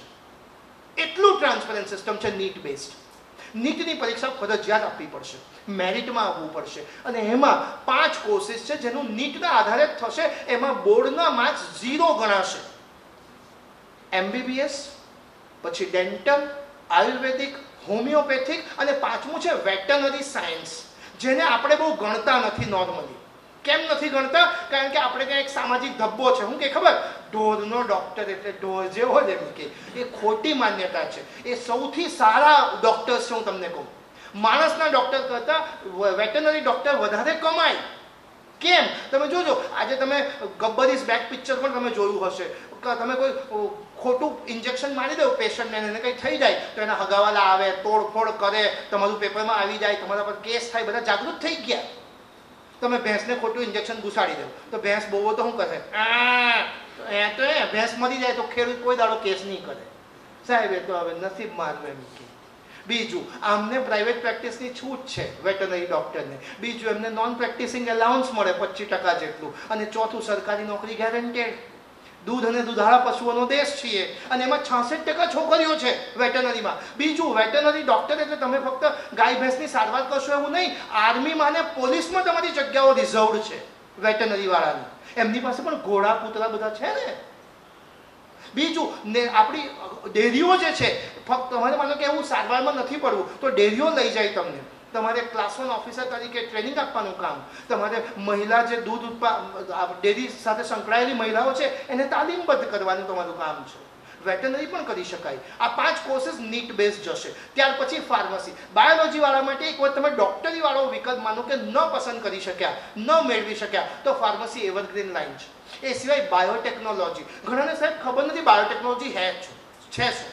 15 વર્ષ પહેલા મેં કોઈને ગુલાબ આપ્યું તો મને કોઈ પૂછશે નહીં કે કેવા કલરનું ગુલાબ હતું, રેડ અથવા તો પિંક જ હોય. આજે કાળા કલરનું ગુલાબ છે, જે કલરનું માંગો એ કલરનું છે. મતલબ રોઝ ડેના દિવસે દુશ્મનને ગુલાબ તો આપવાનું છે, એને કાળું આપવાનું, એટલે એને ખબર પડે કે આપણું બનતું નથી. બીજું, આપણે તો 2 તરબૂચ જોયા, પેલા લંબગોળ ને ગોળ. જાપાને એક્ઝેક્ટ સ્ક્વેર તરબૂચ બનાવ્યું, એક્ઝેક્ટ ચોરસ, જેથી ટ્રાન્સપોર્ટેશનમાં બોક્સમાં ભરીને મોકલાય એમ કે. આજે બાયોટેકનોલોજી એટલે 21મી સદીની બ્રાન્ચ છે. પાકની નવી નવસારી કૃષિ યુનિવર્સિટીમાં આવો, ભૂરા કલરના કેળા બનાવીએ છીએ અમે. છાલહો ભૂરીને અંદરથી ડાર્ક બ્લુ, 150 રૂપિયા કિલો વેચાય છે, ધૂમ વેચાય છે. ભૂરા કેળા સાંભળીને ખતરનાક લાગે છે ને. તમે મતલબ આવતી થોડા વખતમાં જે તમે લેવા જાઓ તો પૂછશે કયા કલરના મરચા જોઈએ, કયા કલર એટલે તમારો મનપસંદ કલર. જેવું એશિયન પેઇન્ટ વાળા પૂછે ને તેવું તમારો પસંદનો કલર આપીએ અમે. એ શક્ય છે. એ બાયોટેકનોલોજી છે, વિકસતી શાખા છે, અને બાયોટેકનોલોજી પણ ભવિષ્ય સુદૃઢ બનાવી શકે. બીજું, તમને જાણીને બહુ આશ્ચર્ય થશે, કોરોનાની વેક્સિન તમને શું લાગે છે ડોક્ટરોએ શોધેલી? બાયોટેકનોલોજીસ્ટે કોરોનાની વેક્સિન શોધેલી હતી. That is the contribution of biotechnology. એ સિવાય 4 એવા કોર્સીસ છે જેમાં કોઈ પણ પ્રવેશ પરીક્ષાની જરૂર નથી અને સારા છે. એમાં એક છે ફિઝિયોથેરાપી. આજે તમે જુઓ કે દીકરીઓના માનો કે લગ્ન થઈ જાય પછી ઘણી વખત કરિયર મુદ્દે એમણે થોડો સમજોતો કરવો પડતો હોય છે.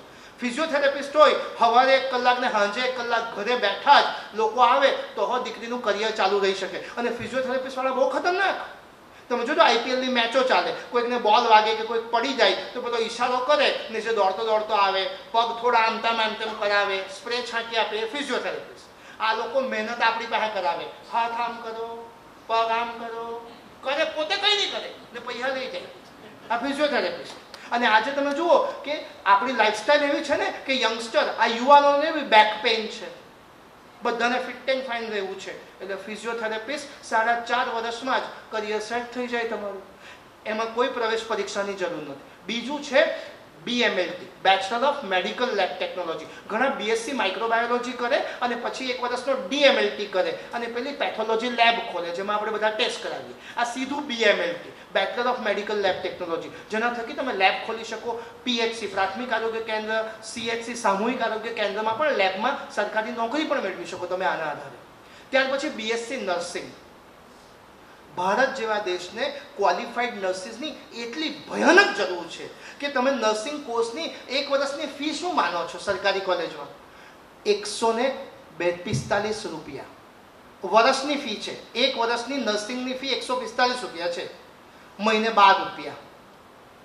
વિચારો તમે, કારણ કે ક્વોલિફાઈડ નર્સિસ જ નથી. તમે નર્સિંગ કરો ને એટલે 4 તમને ફાયદા થાય. પહેલું, બહારના વિઝા ગેરંટેડ, તમને વિદેશો વેલકમ કરે કારણ કે ક્વોલિફાઈડ નર્સિસ જ નથી. બીજું, તમારું સર્કલ આખું ડૉક્ટરનું થાય. તમે ડૉક્ટર નથી પણ નર્સિસ બી, તમારા ફેમિલીમાં કોઈને બી જરૂર પડે તો તમારા ફોન પર કામ થાય. ત્રીજું, સરકારી નોકરીની મહત્તમ સંભાવનાઓ. અને ચોથું, એક તમને એવું થાય કે આપણે સમાજ સેવા સાથે જોડાયેલા વ્યક્તિઓ છીએ. નર્સિંગ પણ બહુ જ સારી શાખા છે પણ આપણે મોટે ભાગે ગણતા નથી. બીજું છે BO, બેચલર ઓફ ઓપ્ટોમેટ્રી. આપણે ત્યાં નવસારીમાં જ રોટરી આઈ ઇન્સ્ટિટ્યૂટ છે રામજી મંદિર પાસે, એમની કોલેજ છે. ગુજરાતમાંની 9 કોલેજો છે. આમાં પણ કોઈ પણ પ્રવેશ પરીક્ષાની જરૂર નથી અને માત્ર 12મા પછી 4 વર્ષ ભણીને તમે સ્વતંત્ર વ્યવસાય પણ કરી શકો અથવા તો કશે નોકરી કરી શકો અથવા તો સરકારી નોકરીના પણ વિકલ્પો ખુલ્લા રહે એવું આ કરિયર બની શકે બાયોલોજી ગ્રુપ સાથે આગળ વધ્યા પછી. એ સિવાય તમે નોર્મલ BSc MSc PhD કરીને તો આગળ વધી જ શકાય. એ સિવાય જેણે બાયોલોજી સાથે કર્યું છે એને કૃષિ અને સંલગ્ન શાખાઓમાં ભયંકર મોટી તકો છે. એગ્રીકલ્ચર, કયા પ્રકારની જમીનમાં કેવો પાક લેવો, કયો રોગ થાય તો કઈ દવા છાંટવી, એને લગતો BSc એગ્રીકલ્ચરનો કોર્સ. ગયા વર્ષે સાહેબ નવસારી કૃષિ યુનિવર્સિટીમાં 113 કંપનીઓએ અહીંયા આવીને વિદ્યાર્થીઓ લઈ ગયા placement. Tata, Amul, Reliance, HDFC એવી મોટી ધરખમ કંપનીઓ અને ફક્ત ગ્રેજ્યુએટ 12મા પછી 4 વર્ષ ભણેલાને 10,25,004 રૂપિયાના પગારે લઈ ગયા એ લોકો. આ એગ્રીકલ્ચર. પછી છે હોર્ટિકલ્ચર. આપણે હોર્ટિકલ્ચર બાઉલ, દક્ષિણ ગુજરાત હોર્ટિકલ્ચર બાઉલ તરીકે ઓળખાય છે. હાલમાં જ આપણા અમલસાડના ચીકુને GI ટેગ મળ્યું. તો એટલે હોર્ટિકલ્ચર એટલે ફળ, ફૂલ અને શાકભાજીને લગતું વિજ્ઞાન. આમાં છોકરીઓ સૌથી વધારે છે કારણ કે ક્રિએટિવિટી એમની પાસે વધારે છે. ત્રીજું છે ફોરેસ્ટ્રી.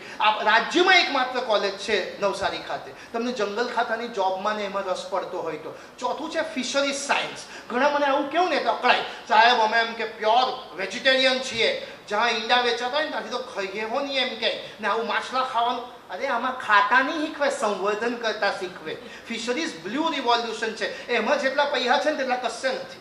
તમે આપણે મટવાડ દાંડીથી રોજના કોલ્ડ સ્ટોરેજ ટ્રકો એટલા ધરખમ જાય. રાજ્યમાં 3 જ કોલેજ છે, એક આપણી નવસારીમાં, બીજી વેરાવળ સોમનાથ પાસે અને ત્રીજી હિંમતનગરમાં.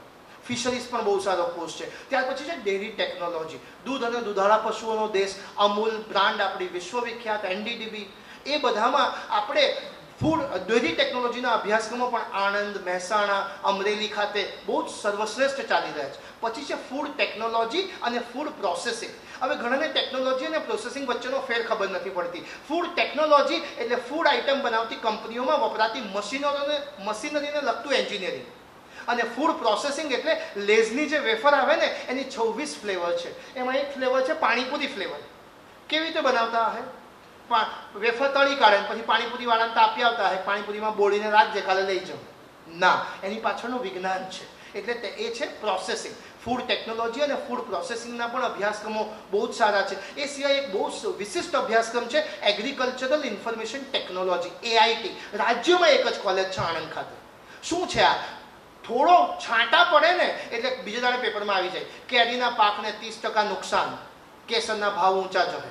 ઘણી વખત એડવાન્સમાં આવે, આ ફેરી મગફળીનું વાવેતર ઓછું છે, સિંગતેલના ભાવ ભડકે પડશે. આપણને એવું થાય બધા ખેડૂતો અમને ફોન કરતા હશે કે મેં આટલું વાવ્યું, મારા બાપથી 4 કેરી પડી ગઈ. આ ટોટલ કરીને આપણને કહેતા હશે ના, આપણે જે ઉપગ્રહો તરતા મૂક્યા છે એનાથી ઇમેજ, સેટેલાઇટ ઇમેજ પ્રોસેસિંગ થાય, એને ગયા વર્ષ સાથે સરખાવે અને એના કારણે સાયન્ટિફિક એસ્ટિમેટ બહાર પાડે. આજે ખેડૂત એટલે માથે ફાળિયું બાંધેલો, ધોતિયું પહેરેલો ખેડૂત જ નથી.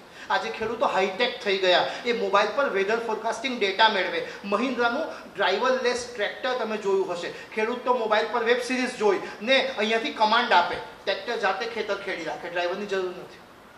આ છે એગ્રીકલ્ચરલ ઇન્ફોર્મેશન ટેકનોલોજી. આમાં A ગ્રુપ અને B ગ્રુપ વાળા બંને જઈ શકે છે.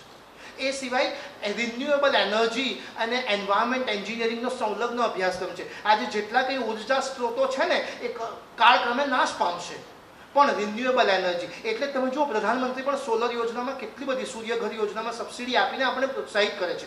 Wind energy, solar energy, hydro energy, nuclear energy, આ બધા વૈકલ્પિક સોર્સને લગતો પણ આ વિજ્ઞાન છે.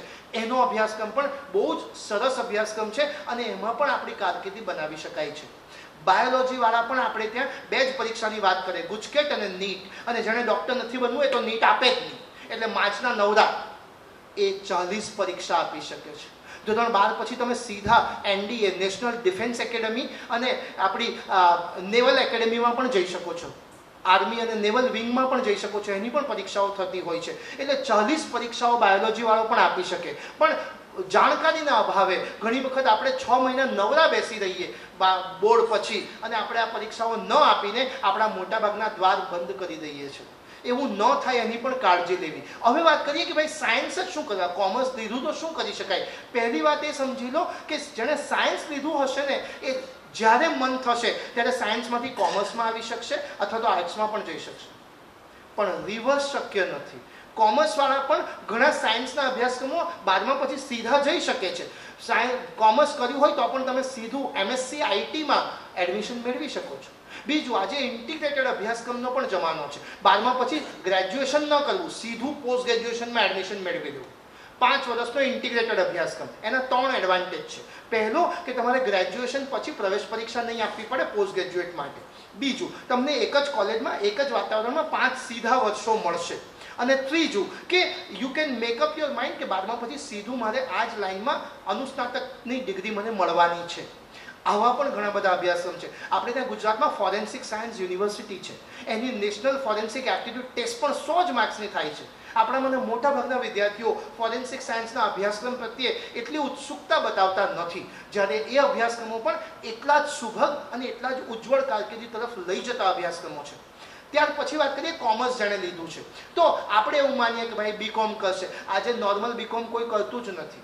બીકોમ કોમ્પ્યુટર એપ્લિકેશન એટલે કે કારણ કે આજે કોઈ નામું ચોપડામાં લખતું જ નથી. આજે બધું કમ્પ્યુટરાઇઝ થઈ ગયું છે. પછી બીકોમ એટેચ ટુ CA એટલે એને બીકોમના બીજા વર્ષથી જ CAના એડવાન્સ પેપરની પણ સાથે સાથે તૈયારી કરાવવામાં આવશે.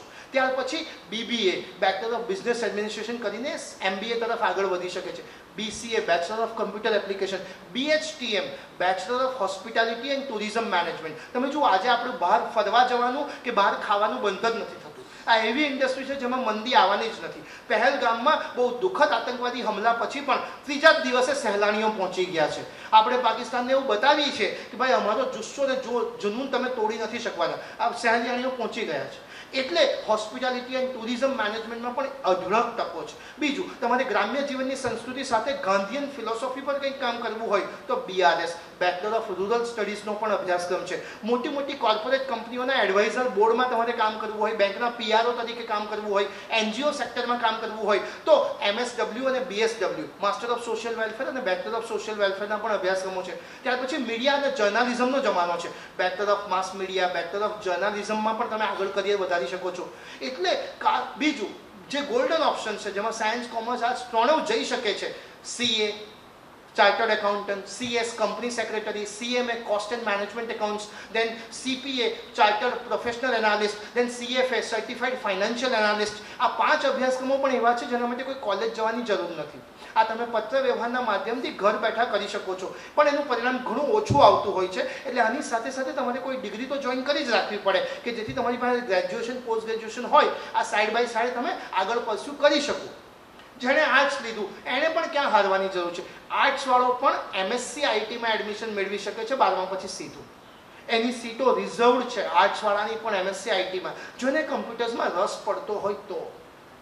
બીજું, bachelor of interior design, bachelor of fashion design, bachelor of fashion ટેકનોલોજીના પણ અભ્યાસક્રમોમાં આર્ટ્સ અને કોમર્સવાળા પણ જઈ શકે છે. તમારે ટીચર બનવું હોય તો 12મા પછી ગ્રેજ્યુએશન ને પછી BEd એવું નહીં. અત્યારે પણ ટીચર્સ યુનિવર્સિટી ઇન્ટિગ્રેટેડ BEd અભ્યાસક્રમો હજુ પણ ચાલુ છે. તમે 4 વર્ષમાં સીધું BEd થઈને નીકળી શકો. તમારે પહેલેથી નક્કી હોય કે વકીલ જ બનવું છે તો ગ્રેજ્યુએશન અને પછી LLB એના કરતાં સીધું 12મા પછી સીધું LLB ઇન્ટિગ્રેટેડ LLB પ્રોગ્રામમાં પણ તમે એડમિશન મેળવી શકો છો.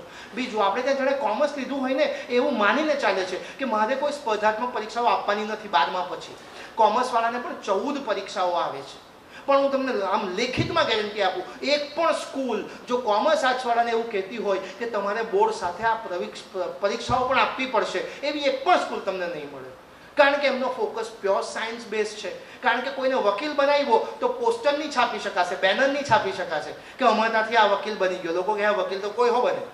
ડૉક્ટર બન્યો કે આઈઆઈટીમાં ગયો તો બેનરમાં થાય લુન્સી કોઈ પણ જૂના થાણા બધે જ મોટા મોટા, જેથી નવી પેઢીને કે આવો આવો આવો આવો, કારણ કે નવા ભેગા તો કરવાના ને, અલ્ટિમેટલી બિઝનેસ મોડેલ છે આ તો. એટલે એ માન્યતા ધરમૂળથી કાઢી નાખો કે સાયન્સ લઈશું તો જ અમારો આ જન્મ સફળ થશે. એ ખોટી માન્યતા. તમે કંઈ પણ કરો, સાયન્સ કરો, કોમર્સ કરો, આર્ટ્સ કરો, ત્રણેયમાં તમારી પાસે ઉત્કૃષ્ટ વિકલ્પો છે. 4 વસ્તુનું ધ્યાન રાખે વિદ્યાર્થીઓ અને વાલીઓ બંને. પહેલું એપ્ટિટ્યૂડ, એટલે કે ટેકનિકલ સ્કિલ, કૌશલ્ય, બાળક શેમાં સારું છે. બીજું ઇન્ટરેસ્ટ, એના રસના વિષયો શું છે. ત્રીજું છે માર્કેટ, કે માર્કેટમાં શું ચાલે છે. જે તમને જેમાં રસ હોય અને તમે જેમાં સારા છો પણ એની માર્કેટમાં ડિમાન્ડ નથી તો એ કારકિર્દી બનવાની નથી. કારણ કે અલ્ટિમેટલી તો આપણે માર્કેટ જોવું પડશે, સીધી વાત છે. અને ચોથું છે એટીટ્યુડ, અભિગમ કેવો છે બાળકનો. આપણે એને ભવિષ્ય માટે તૈયાર કરવાનો છે. આપણે બધા લોચો શું છે ખબર છે, મોટા ભાગના વાલીઓની આ ખામી છે. મમ્મી કોઈક વખત કડક થઈને ખખડાવે ને તો હવે બાપા 56 ઇંચની છાતી કાઢીને કહે કાંઈ નહીં, તા બાપા બેઠેલા છે એમ કે આ બધું કમાયેલું કોના માટે છે, કરીએ કોના માટે, એકાદ વીઘું ફટકારી નાખું, કાંઈ નહીં તને એડમિશન તો કરાવી જ દે.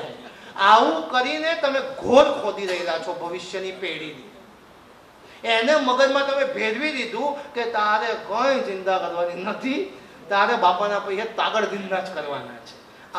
આવો ખોટો વિશ્વાસ ન બતાવો. આપણું કામ પ્રોટેક્ટ કરવાનું છે. આપણે પેમ્પર કરી રહ્યા છે, આપણે પંપાડી રહ્યા છે. એટલે તમે જુઓ આ વિશ્વનો સૌથી યુવા દેશ છે. આપણા ગુજરાતી પ્રધાનમંત્રી વિદેશોમાં પણ બહુ 56 ઇંચની છાતી કાઢીને કહે છે કે India has demographic dividend because we are the youngest nation of the world. કાલે આપણો ભારત વૈશ્વિક મહાસત્તા બનશે ને તો એનો આધાર આ આપણા કુમળા જણાતા પરંતુ આ બાળકો જે છે ને એના મજબૂત ખભાઓ ઉપર છે. કારણ કે એ યુવા પેઢી છે. હું પણ હવે યુવાની કેટેગરીમાં નથી આવતો કારણ કે મારી દીકરી હવે પરણાવા લાયક થઈ ગઈ છે. પણ આપણે વિચારવું એ પડશે કે આ યુવાઓ છે ને એમનો આઈક્યુ વધારે છે. બહુ જવાબદારી સાથે કહું છું, 1990 પછી જન્મેલા તમામ બાળકોનો આઈક્યુ વધારે છે. ઘણા મને ફરિયાદ કરે સાહેબ એમ કે આ લોકો આપણા વખતે તો એમ કે આખી સ્કૂલમાં 70% એકના આવતા હતા 12મામાં, એ સેન્ટર ટોપર ગણાતો, કેન્દ્રમાં પ્રથમ 70% એટલે એમ કે આજે એમ કે બધા 90 ને 95% વાળા તો ફાઇન લાગે એમ કે આ બેફામ રિઝલ્ટ આપે એમ કે એવું નથી.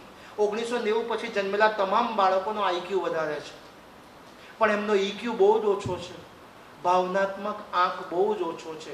નાની નાની વાતમાં લાગી આવે. છોટા ભીમ જોવાની ના પાડો ને 7મા ધોરણવાળો ફાંસો ખાઈને લટકી જાય.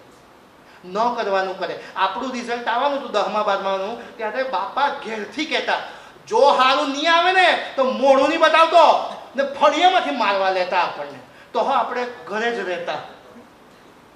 ને અત્યારે 10મા 12માનું રિઝલ્ટ આવવાનું હોય એટલે હેલ્પલાઇન નંબરો જાહેર કરવા પડે, પુલ પર પોલીસ મૂકવી પડે કે કંઈક કરી નાખે આ લોકો.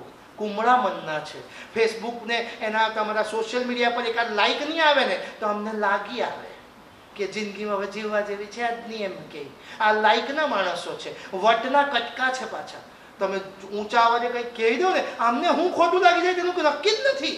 પપ્પા તમે મારી હતા આવી રીતના વાત કહી એટલે હવે મને નથી ગમતું એમ કે. એટલે અમને બહુ જ સાચવવા પડશે અને આપણે નહીં સાચવીશું ને. આજે તકલીફ એ છે મોટાભાગના પરિવારોમાં મા અને પપ્પા બંને પોતપોતાના કામમાં વ્યસ્ત છે.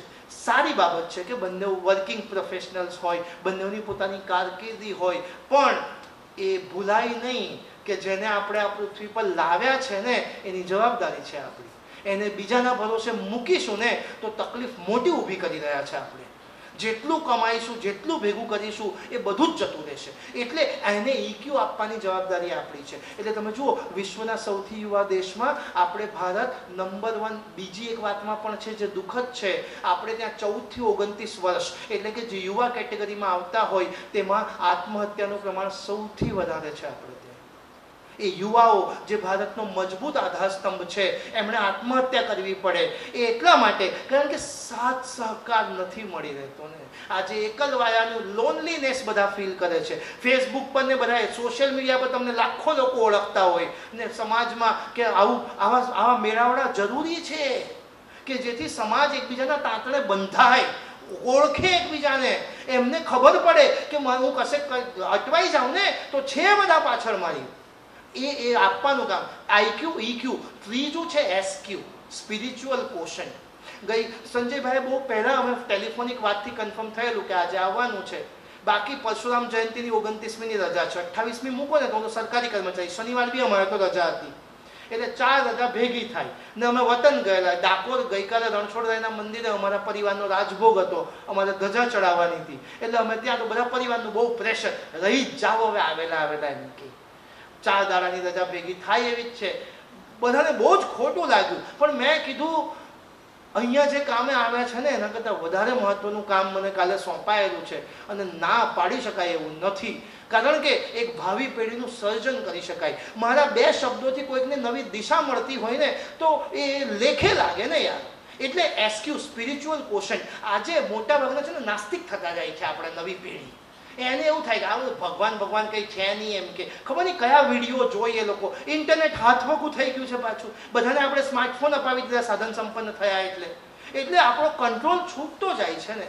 એટલે એને સ્પિરિચ્યુઅલ કોશનમાં પણ ઢાળવા પડશે, આધ્યાત્મિકતા શીખવવી પડશે ને.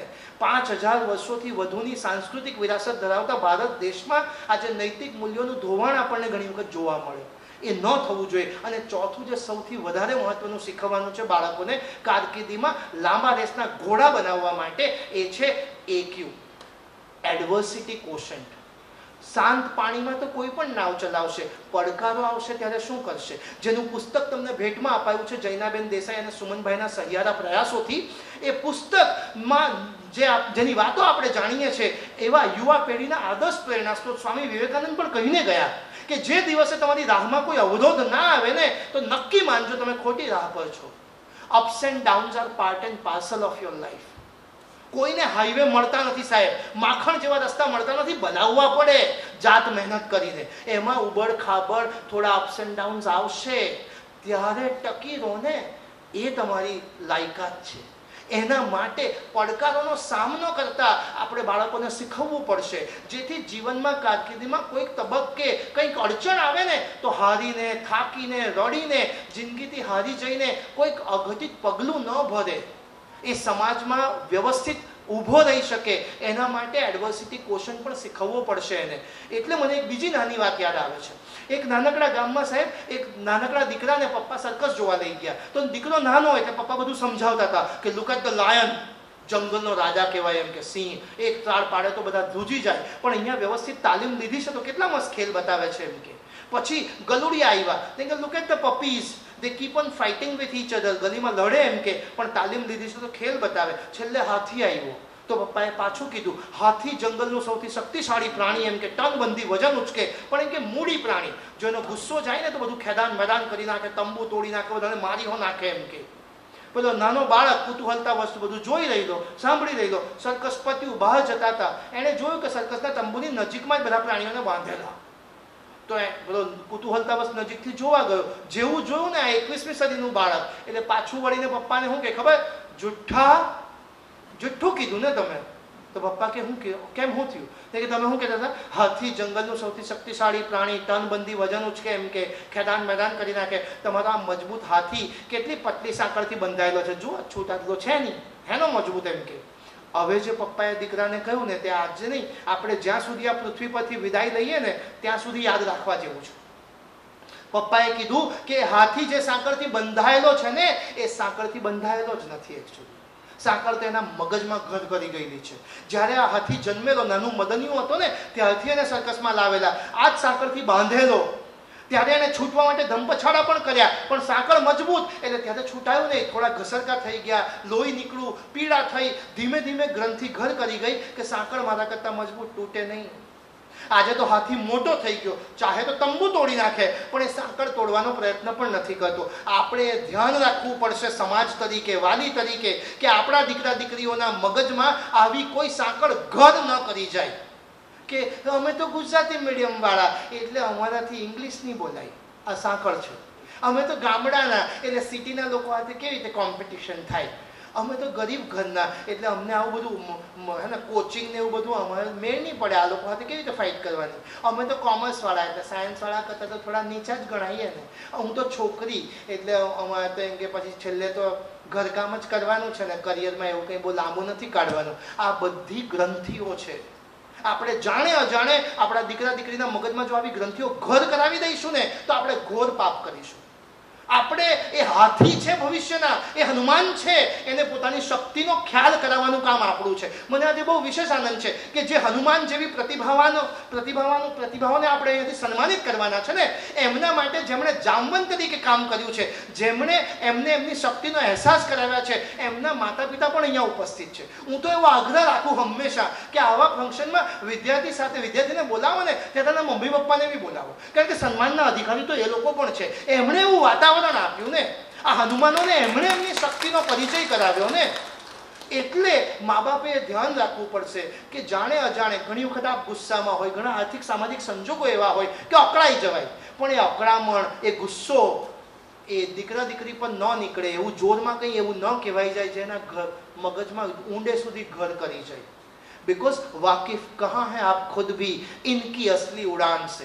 તમને પણ ખબર નથી, મને ખબર નથી ને ભીખુભાઈ આહિર જે મારું વક્તવ્ય લંબાવાને કારણે સમય જુએ છે કે હાલો ઘડિયાળ કાંડે બાંધે છે પણ સમયનું તો ધ્યાન નથી રાખતો. તો એમને પણ ખબર નથી કે આપણે કદાચ આવતીકાલના નવસારી જિલ્લાના કલેક્ટર સાથે વાત કરી રહ્યા છે, કોઈ મંત્રી સાથે વાત કરી રહ્યા છે, કોઈ વૈજ્ઞાનિક સાથે વાત કરી રહ્યા છે. આ શું બની જશે એની કોઈ કલ્પના નથી કરી શકતું. એટલે જ વાकिफ कहाँ है आप खुद भी इनकी असली उड़ान से. ये कोई और थे जो हार गए आसमान से. એ બીજા હતા જે આસમાનથી બી ડરી જાય. Even sky is not the limit for this talented people. એટલે એવી યુવા પેઢી સાથે મને સૌભાગ્ય મળ્યું આજે કે હું એમની સાથે સીધો સંવાદ કરી શકું. ત્યારે જે ઘડિયાળ જોતા હતા એના પરથી મને યાદ આવ્યું ટાઈમ મેનેજમેન્ટ. ભીખુભાઈ પાસે, મારી પાસે, સંજયભાઈ પાસે, સુમનભાઈ પાસે, મોદી પાસે, અદાણી અંબાણી પાસે, કોઈની પાસે 24 કલાકથી વધારે નથી. આ એક વસ્તુ એવી છે જે પરમ કૃપાળુ પરમાત્માએ આપણને સમાન રીતે આપી છે. આપણે એનો કેવી રીતે ઉપયોગ કરીશું, આપણે કેટલું સોશિયલ મીડિયામાં કે ટીવીમાં એનો ટાઈમ પાસ કરીશું. સંત કબીર કા દોહા હૈ, કલ કરે સો આજ કર, આજ કરે સો અબ. આપણે એન્ટી કબીર દોહાવાળા છીએ. अब करे सो आज कर, आज करे सो कल, कल करे सो परसों, चिंता क्यों करनी है जब जीना है बरसों. મમ્મી હમણાં તો પરીક્ષા પડી હતી, હવે વેકેશન છે, એન્જોય કરવા દે, હજુ ચાલુ થવા દે, ટેન્શન નહીં આપો અત્યારથી. આપણે ટાળ્યા કરીએ અને ટાળવાથી ઇમ્પોર્ટન્ટ કામ અર્જન્ટ થઈ જશે, એનાથી સ્ટ્રેસ વધશે, તણાવ વધશે અને નવી પેઢી તણાવનો સામનો નથી કરી શકતી ને. એટલે તમે દીવાર પિક્ચર જોયું હશે એટલે ટાઈમ મેનેજમેન્ટ કરવું પડશે. બીજું, દીવાર પિક્ચર જોયું હશે જેમાં શશી કપૂર અને અમિતાભ બચ્ચનનો પેલો ફેમસ સીન જેમાં અમિતાભ બચ્ચન કે મેરે પાસ ગાડી હૈ, બંગલા હૈ, ये है वो है, तेरे पास क्या है, અને પેલો શશી કપૂર ઠાવકાઈથી કે ભાઈ મેરે પાસ માં હૈ. આજે આ ડાયલોગ આપણા દીકરા દીકરીઓ સાથે એમની સ્કૂલમાં, કોલેજમાં અલગ રીતે ભજવાય છે, તમને નથી ખબર. એ લોકો જાય ને એટલે એમના દોસ્તાર જેવા લોકો એમને માનસિક પ્રેશરમાં મૂકે. હું કે ખબર, મારી પાસે ફેસબુક છે, ટ્વિટર છે, ઇન્સ્ટા એકાઉન્ટ છે, 3 સ્માર્ટફોન છે ને 6 તો સિમ કાર્ડ છે, તારી પાસે શું છે?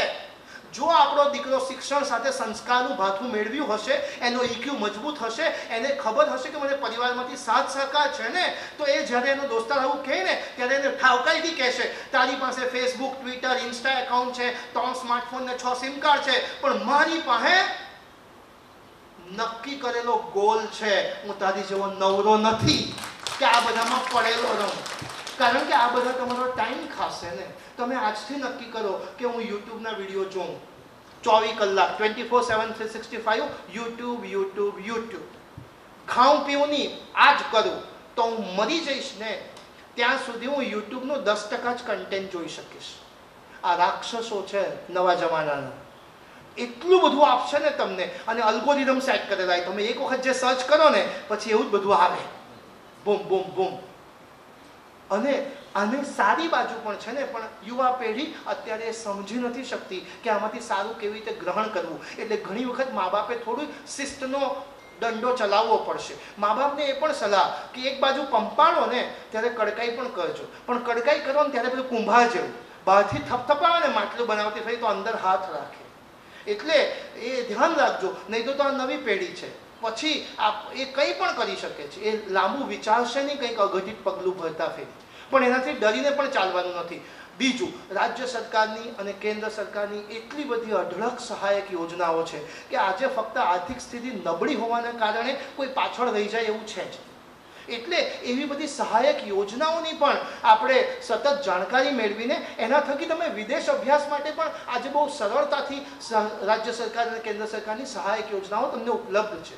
એટલે પહેલાં એવું કહેવાતું કે ગુજરાતીઓ ગમે ત્યાં મળી જાય, પણ બધે કાઠું કાઢે છે. એટલે એ ગુજરાતની ધરતીમાં છે ને આજે ઉદ્યોગ સાહસિકતાનો જમાનો છે. સ્ટાર્ટઅપ એન્ટરપ્રિન્યોરશિપમાં પણ કેટલાક વિદ્યાર્થીઓ આગળ વધવા માંગતા હોય તો આપણે ત્યાં ગુજરાત રાજ્ય સરકારની SSIP student startup and innovation policy યોજના અંતર્ગત પણ તમે ફંડ મેળવી શકો છો. એ સિવાય આપણો ભારત સરકારનો તો સ્ટાર્ટઅપ ઇન્ડિયા અભિયાન હેઠળ લગભગ 30થી વધારે યોજનાઓ છે જેમાં ફંડિંગ બહુ સરળતાથી ઉપલબ્ધ છે તમારે પોતાનો સ્વતંત્ર વ્યવસાય ચાલુ કરવો હોય તો પણ. એટલે કારકિર્દીની વિવિધ ક્ષિતિજો છે, સમયની પોતાની સીમાઓ છે. સંજયભાઈએ બહુ સંનિષ્ઠ પ્રયાસ કર્યો હતો કે આપણે પાવરપોઈન્ટ પ્રેઝન્ટેશનના માધ્યમથી ઓડિયો વિઝ્યુઅલ માધ્યમથી સંવાદ કરી શકીએ, પણ સંજોગો વસાતે શક્ય ન બન્યું. પણ તમને ભવિષ્યમાં પણ ગમે ત્યારે કોઈ પણ કારકિર્દી વિષયક મૂંઝવણ ઊભી થાય અથવા તો કંઈક તમને એવું લાગે કે આઈ વુડ અધરવાઇઝ 11-12 પછી હું ફરી પાછો રિપીટ કરું છું, મેથ્સવાળો 12 સાયન્સ મેથ્સવાળા પાસે 132 વિકલ્પો છે, બાયોલોજીવાળા પાસે 162 વિકલ્પો છે, કોમર્સવાળા પાસે 74થી વધારે વિકલ્પો છે, આર્ટ્સવાળા પાસે 60થી વધારે વિકલ્પો છે, અને ધોરણ 10 પછી 11-12 ન કરો તો પણ તમારી પાસે 70થી વધારે વિકલ્પો મોજૂદ છે. પણ એક વસ્તુ યાદ રાખજો, તમે કંઈ પણ કરો, કોઈ પણ કારકિર્દીમાં ઝંપલાવો, એમાં you need to put in your best.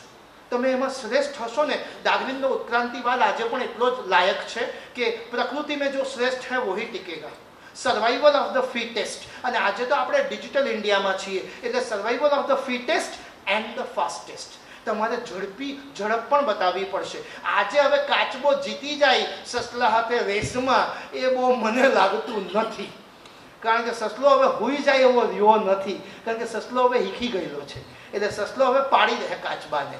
એટલા માટે આપણે ધ્યાન રાખીએ. અને મને બહુ વિશેષ આનંદ છે કે સમાજના દાન શ્રેષ્ઠીઓ પણ અહીંયા ઉપલબ્ધ છે, જેમણે કલયુગી ભામાસા સમાન પોતાની પરસેવાની કમાણી છૂટા હાથે સમાજ માટે દાનમાં આપી અને આ ભવિષ્યની પેઢીના નિર્માણ માટે આજે અત્યારે જ્યારે બહુ જ બહોળી સંખ્યામાં અહીંયા મહાનુભાવો ઉપસ્થિત થયા હોય ત્યારે હું તો છેલ્લે એટલું જ કહીશ, પદ્મશ્રી એવોર્ડ વિજેતા શાયન નિદા ફઝલીની 4 પંક્તિઓ છે જે પ્રધાનમંત્રી પણ સંસદમાં કહે છે. એ કહે છે કે સફર મેં ધૂપ તો હોગી, જો ચલ સકો તો ચલો.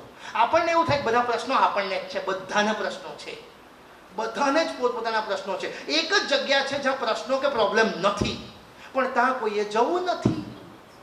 સ્મશાન. મરવું તો કોઈએ નથી સાહેબ. 98 વર્ષની દાદી હો લાઈફ ટાઈમ રિચાર્જ કરાવે, એને જીવવું છે હજુ તો હારું. એટલે મરવું તો કોઈએ છે જ નહીં. આપણા બધા નુસ્ખા એના માટે છે કે જિંદગી લાંબી થાય. એટલે સફર મેં ધૂપ તો હોગી, जो चल सको तो चलो, सभी हैं भीड़ में यहाँ, तुम भी निकल सको तो चलो, किसी के वास्ते राहें कहाँ बदलती है यहाँ, तुम खुद ही खुद को बदल सको तो चलो. તો આપણે પોતાની જાતને બદલવી પડશે. Micro level change will lead to macro level change. Modi સાહેબ બી આજ કહે છે તમે તમારું આંગણું સ્વચ્છ રાખશો ને તો ગામ સ્વચ્છ થશે, તો તાલુકો સ્વચ્છ થશે ને તો દેશ સ્વચ્છ થઈ જશે. મને બહુ વિશેષ આનંદ થયો જ્યારે સંજયભાઈએ કહ્યું કે આપણા સમાજના હોદ્દેદારો રાજકીય રીતે પણ બહુ મોટી મોટી પદો પર છે અને કશે ભ્રષ્ટાચારનો આરોપ નથી લાગતો. ઝીરો ટોલરન્સ નીતિ છે આપણા પ્રધાનમંત્રીની પણ આ બાબતે. અને આપણે એવા સ્વસ્થ સમાજના નિર્માણમાં પણ આ ભાવિ પેઢી છે એને પણ એ સંદેશો મળવો જોઈએ. એટલે હું તો કહીશ કે બહેતર સે ખૂબ और खूब से बढ़िया तलाश करना तुम, दरिया अगर मिला ही है तुम्हें तो समंदर भी तलाश करना तुम, और थक कर यूं न बैठना क्योंकि उड़ान अब भी बाकी है, जमी खत्म हुई तो क्या हुआ, आसमान अब भी बाकी है. તમારે ઘણી બધી મજલો કાપવાની છે. હજુ તો કારકિર્દીના ઉંબરે ઊભા છો, હું આજે 45 વર્ષની ઉંમરે 21 ડિગ્રીઓ લઈને બેઠો હોય અને 22મી ડિગ્રી લેવા ઉપર હોય, ત્યારે education and learning is A life long process. અહીંયા તો આપણી 10મા વર્ગની પરીક્ષા પતે ને એટલે આપણે હાશ હવે પૈતું એમ કે ત્યાં પતતું નથી, ત્યાંથી તો યુદ્ધની શરૂઆત થશે. તમને કોલેજમાં તમારી પસંદગીના કોર્સમાં કોલેજમાં એડમિશન મળશે, ત્યાંથી યુદ્ધની શરૂઆત છે. અને આજે જ્ઞાન અને કૌશલ્યની 21મી સદીમાં તમે જેટલું ગ્રો કરી શકો, તમે કોઈ પણ ડિગ્રી મેળવો પણ LLLની ડિગ્રી જરૂર મેળવજો. LLL શું છે? Life long learner. જ્યાં સુધી શીખતા રહેશો ને ત્યાં સુધી વિકસતા રહેશો. શીખવાનું બંધ કરશો તો તકલીફ થશે. અને બીજું, પોઝિટિવ અભિગમ રાખશો. આજે અહીંયા પણ જે આવ્યા છે એ માનો કે ઘરથી નીકળ્યા ને ત્યારે જો જેને મળવાનું છે ઇનામ તેટલા જ આવ્યા હોય ને તો એ સમાજ માટે શરમજનક છે. જેને નથી મળવાનું એને પણ આવવાનું છે, અને કોઈને પણ મળે, એ કોઈનો પણ દીકરો દીકરી હોય, તાળીઓ આપણે દરેક ખૂણામાંથી બહુ બહોળા પ્રતિસાદથી પાડવાની છે. કેમ? આજે કોકના માટે પાડશો તો કોક કાલે બીજા તમારા માટે પાડશે, અને સમાજે તો એકબીજાના ખભા મજબૂત કરવાના છે ને. એટલે બધા આવ્યા હશે એમ માનીને ચાલુ છું. ઘરેથી નીકળે ને ત્યારે એ માનીને આવ્યા હશો ને કે આજે કંઈક સારું થશે. આપણા સમાજના માનવંતા મહાનુભાવો પણ કંઈક કહેશે, કોઈક નવાને પણ બોલાવેલો છે, આપણે કંઈક નવું શીખીશું, નવી ઉર્જાનો સંચાર થશે તો થયો જ હશે. પણ જો ઘેરથી એવું માનીને ચાલ્યા હે, ઘણા તો લેટ આવે સાહેબ, ઘણા તો બેઠા હોય ને તો વાસણ ખખડવાના અવાજની રાહ જોઈ, એમ કે ખખડે તો નીચે આપણે પહેલી થાળી લઈ લઈએ એમ કે. એટલે ઘણા તો મોડા આવે, એમ કે શરૂઆતમાં તો ભાષણબાજી થાય, બધાનું સન્માન કરે ને બધા વિશે બે શબ્દો હારા કહે, એમ કે આપણે જમવાના ટાઈમ સુધી પહોંચી જવું એટલે હાજરી હો પુરાઈ જાય ને આપણું કામ થઈ જાય એમ કે. હું તો એવું બધા જ સમાજને કહું કે સમયસર, મને બહુ જ વિશેષ આનંદ છે તમને કહું કે સમયસર શરૂ થયું. અને પછી હું તો કહું જેટલા લેટ આવે ને એને લેટ આવવાનું કારણ હો લખાવડાવવાનું, ને પછી બીજા બધા ધ્યાન રાખવાના. તમે ગયા વર્ષ હો લેટ આવેલા, લેટ આવવાને પેનલ્ટી કરો, 500 રૂપિયા જમા કરાવો સમાજના ફંડમાં, તો જુઓ તમે એક ટાઈમ પર આવશે. પોઝિટિવ અભિગમ રાખવો પડશે. खिड़की की सलाखों से देख रहा था, नीचे कीचड़ ऊपर आसमान देखा, पता नहीं क्या हुआ, किसी ने कीचड़ में भी कवल देखा, किसी ने चांद में भी दाग देखा. એટલે જેવી દ્રષ્ટિ તેવી સૃષ્ટિ. સમાજના આવા ફંક્શનોમાં તમે બહોળો પ્રતિસાદ આપશો ને તો સમાજ પણ એવો પ્રોત્સાહિત થશે કે ના, ભવિષ્યની પેઢીને આની જરૂર છે. એટલે કારકિર્દીના સીમાડાઓ વિકસતા છે. બીજું, સ્પર્ધાત્મક પરીક્ષાઓ. તમે ગ્રેજ્યુએશનના છેલ્લા વર્ષમાં આવો ને ત્યારથી એલિજિબલ છો. આપણે ત્યાં ગુજરાત સરકારે વ્યવસ્થા કરી છે SPIPA, Sardar Patel institute of public administration, Ahmedabad ખાતે એની મેઇન છે. બીજું, જિલ્લા કક્ષાએ પણ એની સંસ્થાઓ ઊભી કરી છે. એમાં તમે સ્પર્ધાત્મક પરીક્ષાનું GPSC, UPSC એ સ્પર્ધાત્મક પરીક્ષાઓનું કોચિંગ વિના મૂલ્યે મેળવી શકો છો. એના માટે પણ એ પ્રવેશ પરીક્ષા લે છે કે કોને કોચિંગ આપીશું, એમાં પાસ થઈએ અને એ ધ્યેય રાખીએ.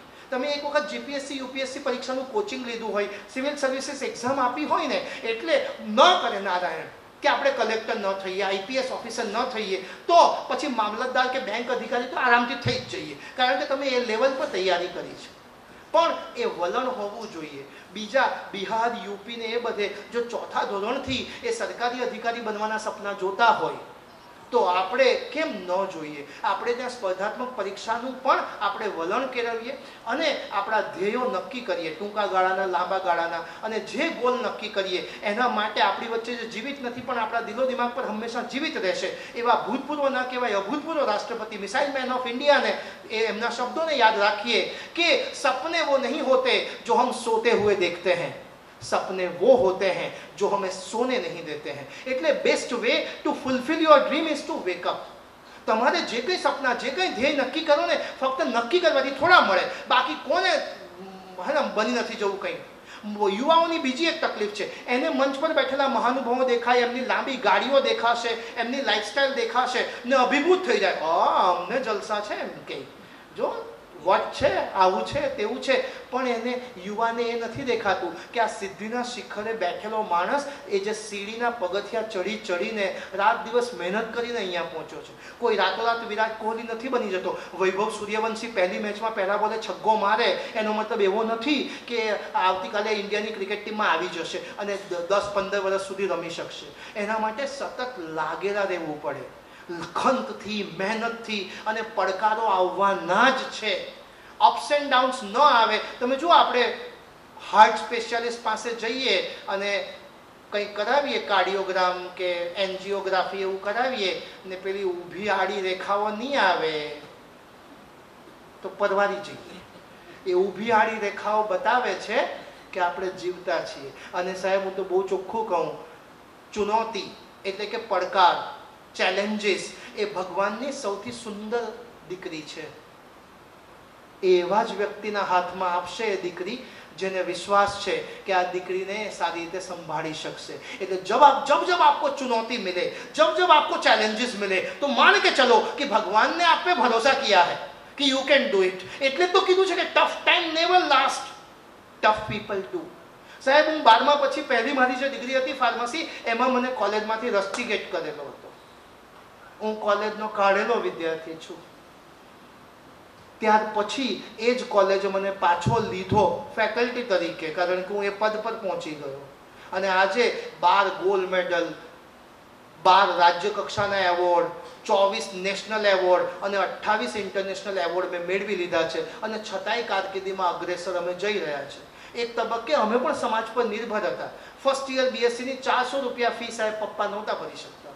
એ જમાનામાં 8 મિત્રોએ 25 રૂપિયા દાન આપ્યું અને 200 રૂપિયા થયા. 200 તોય ઘટ્યા.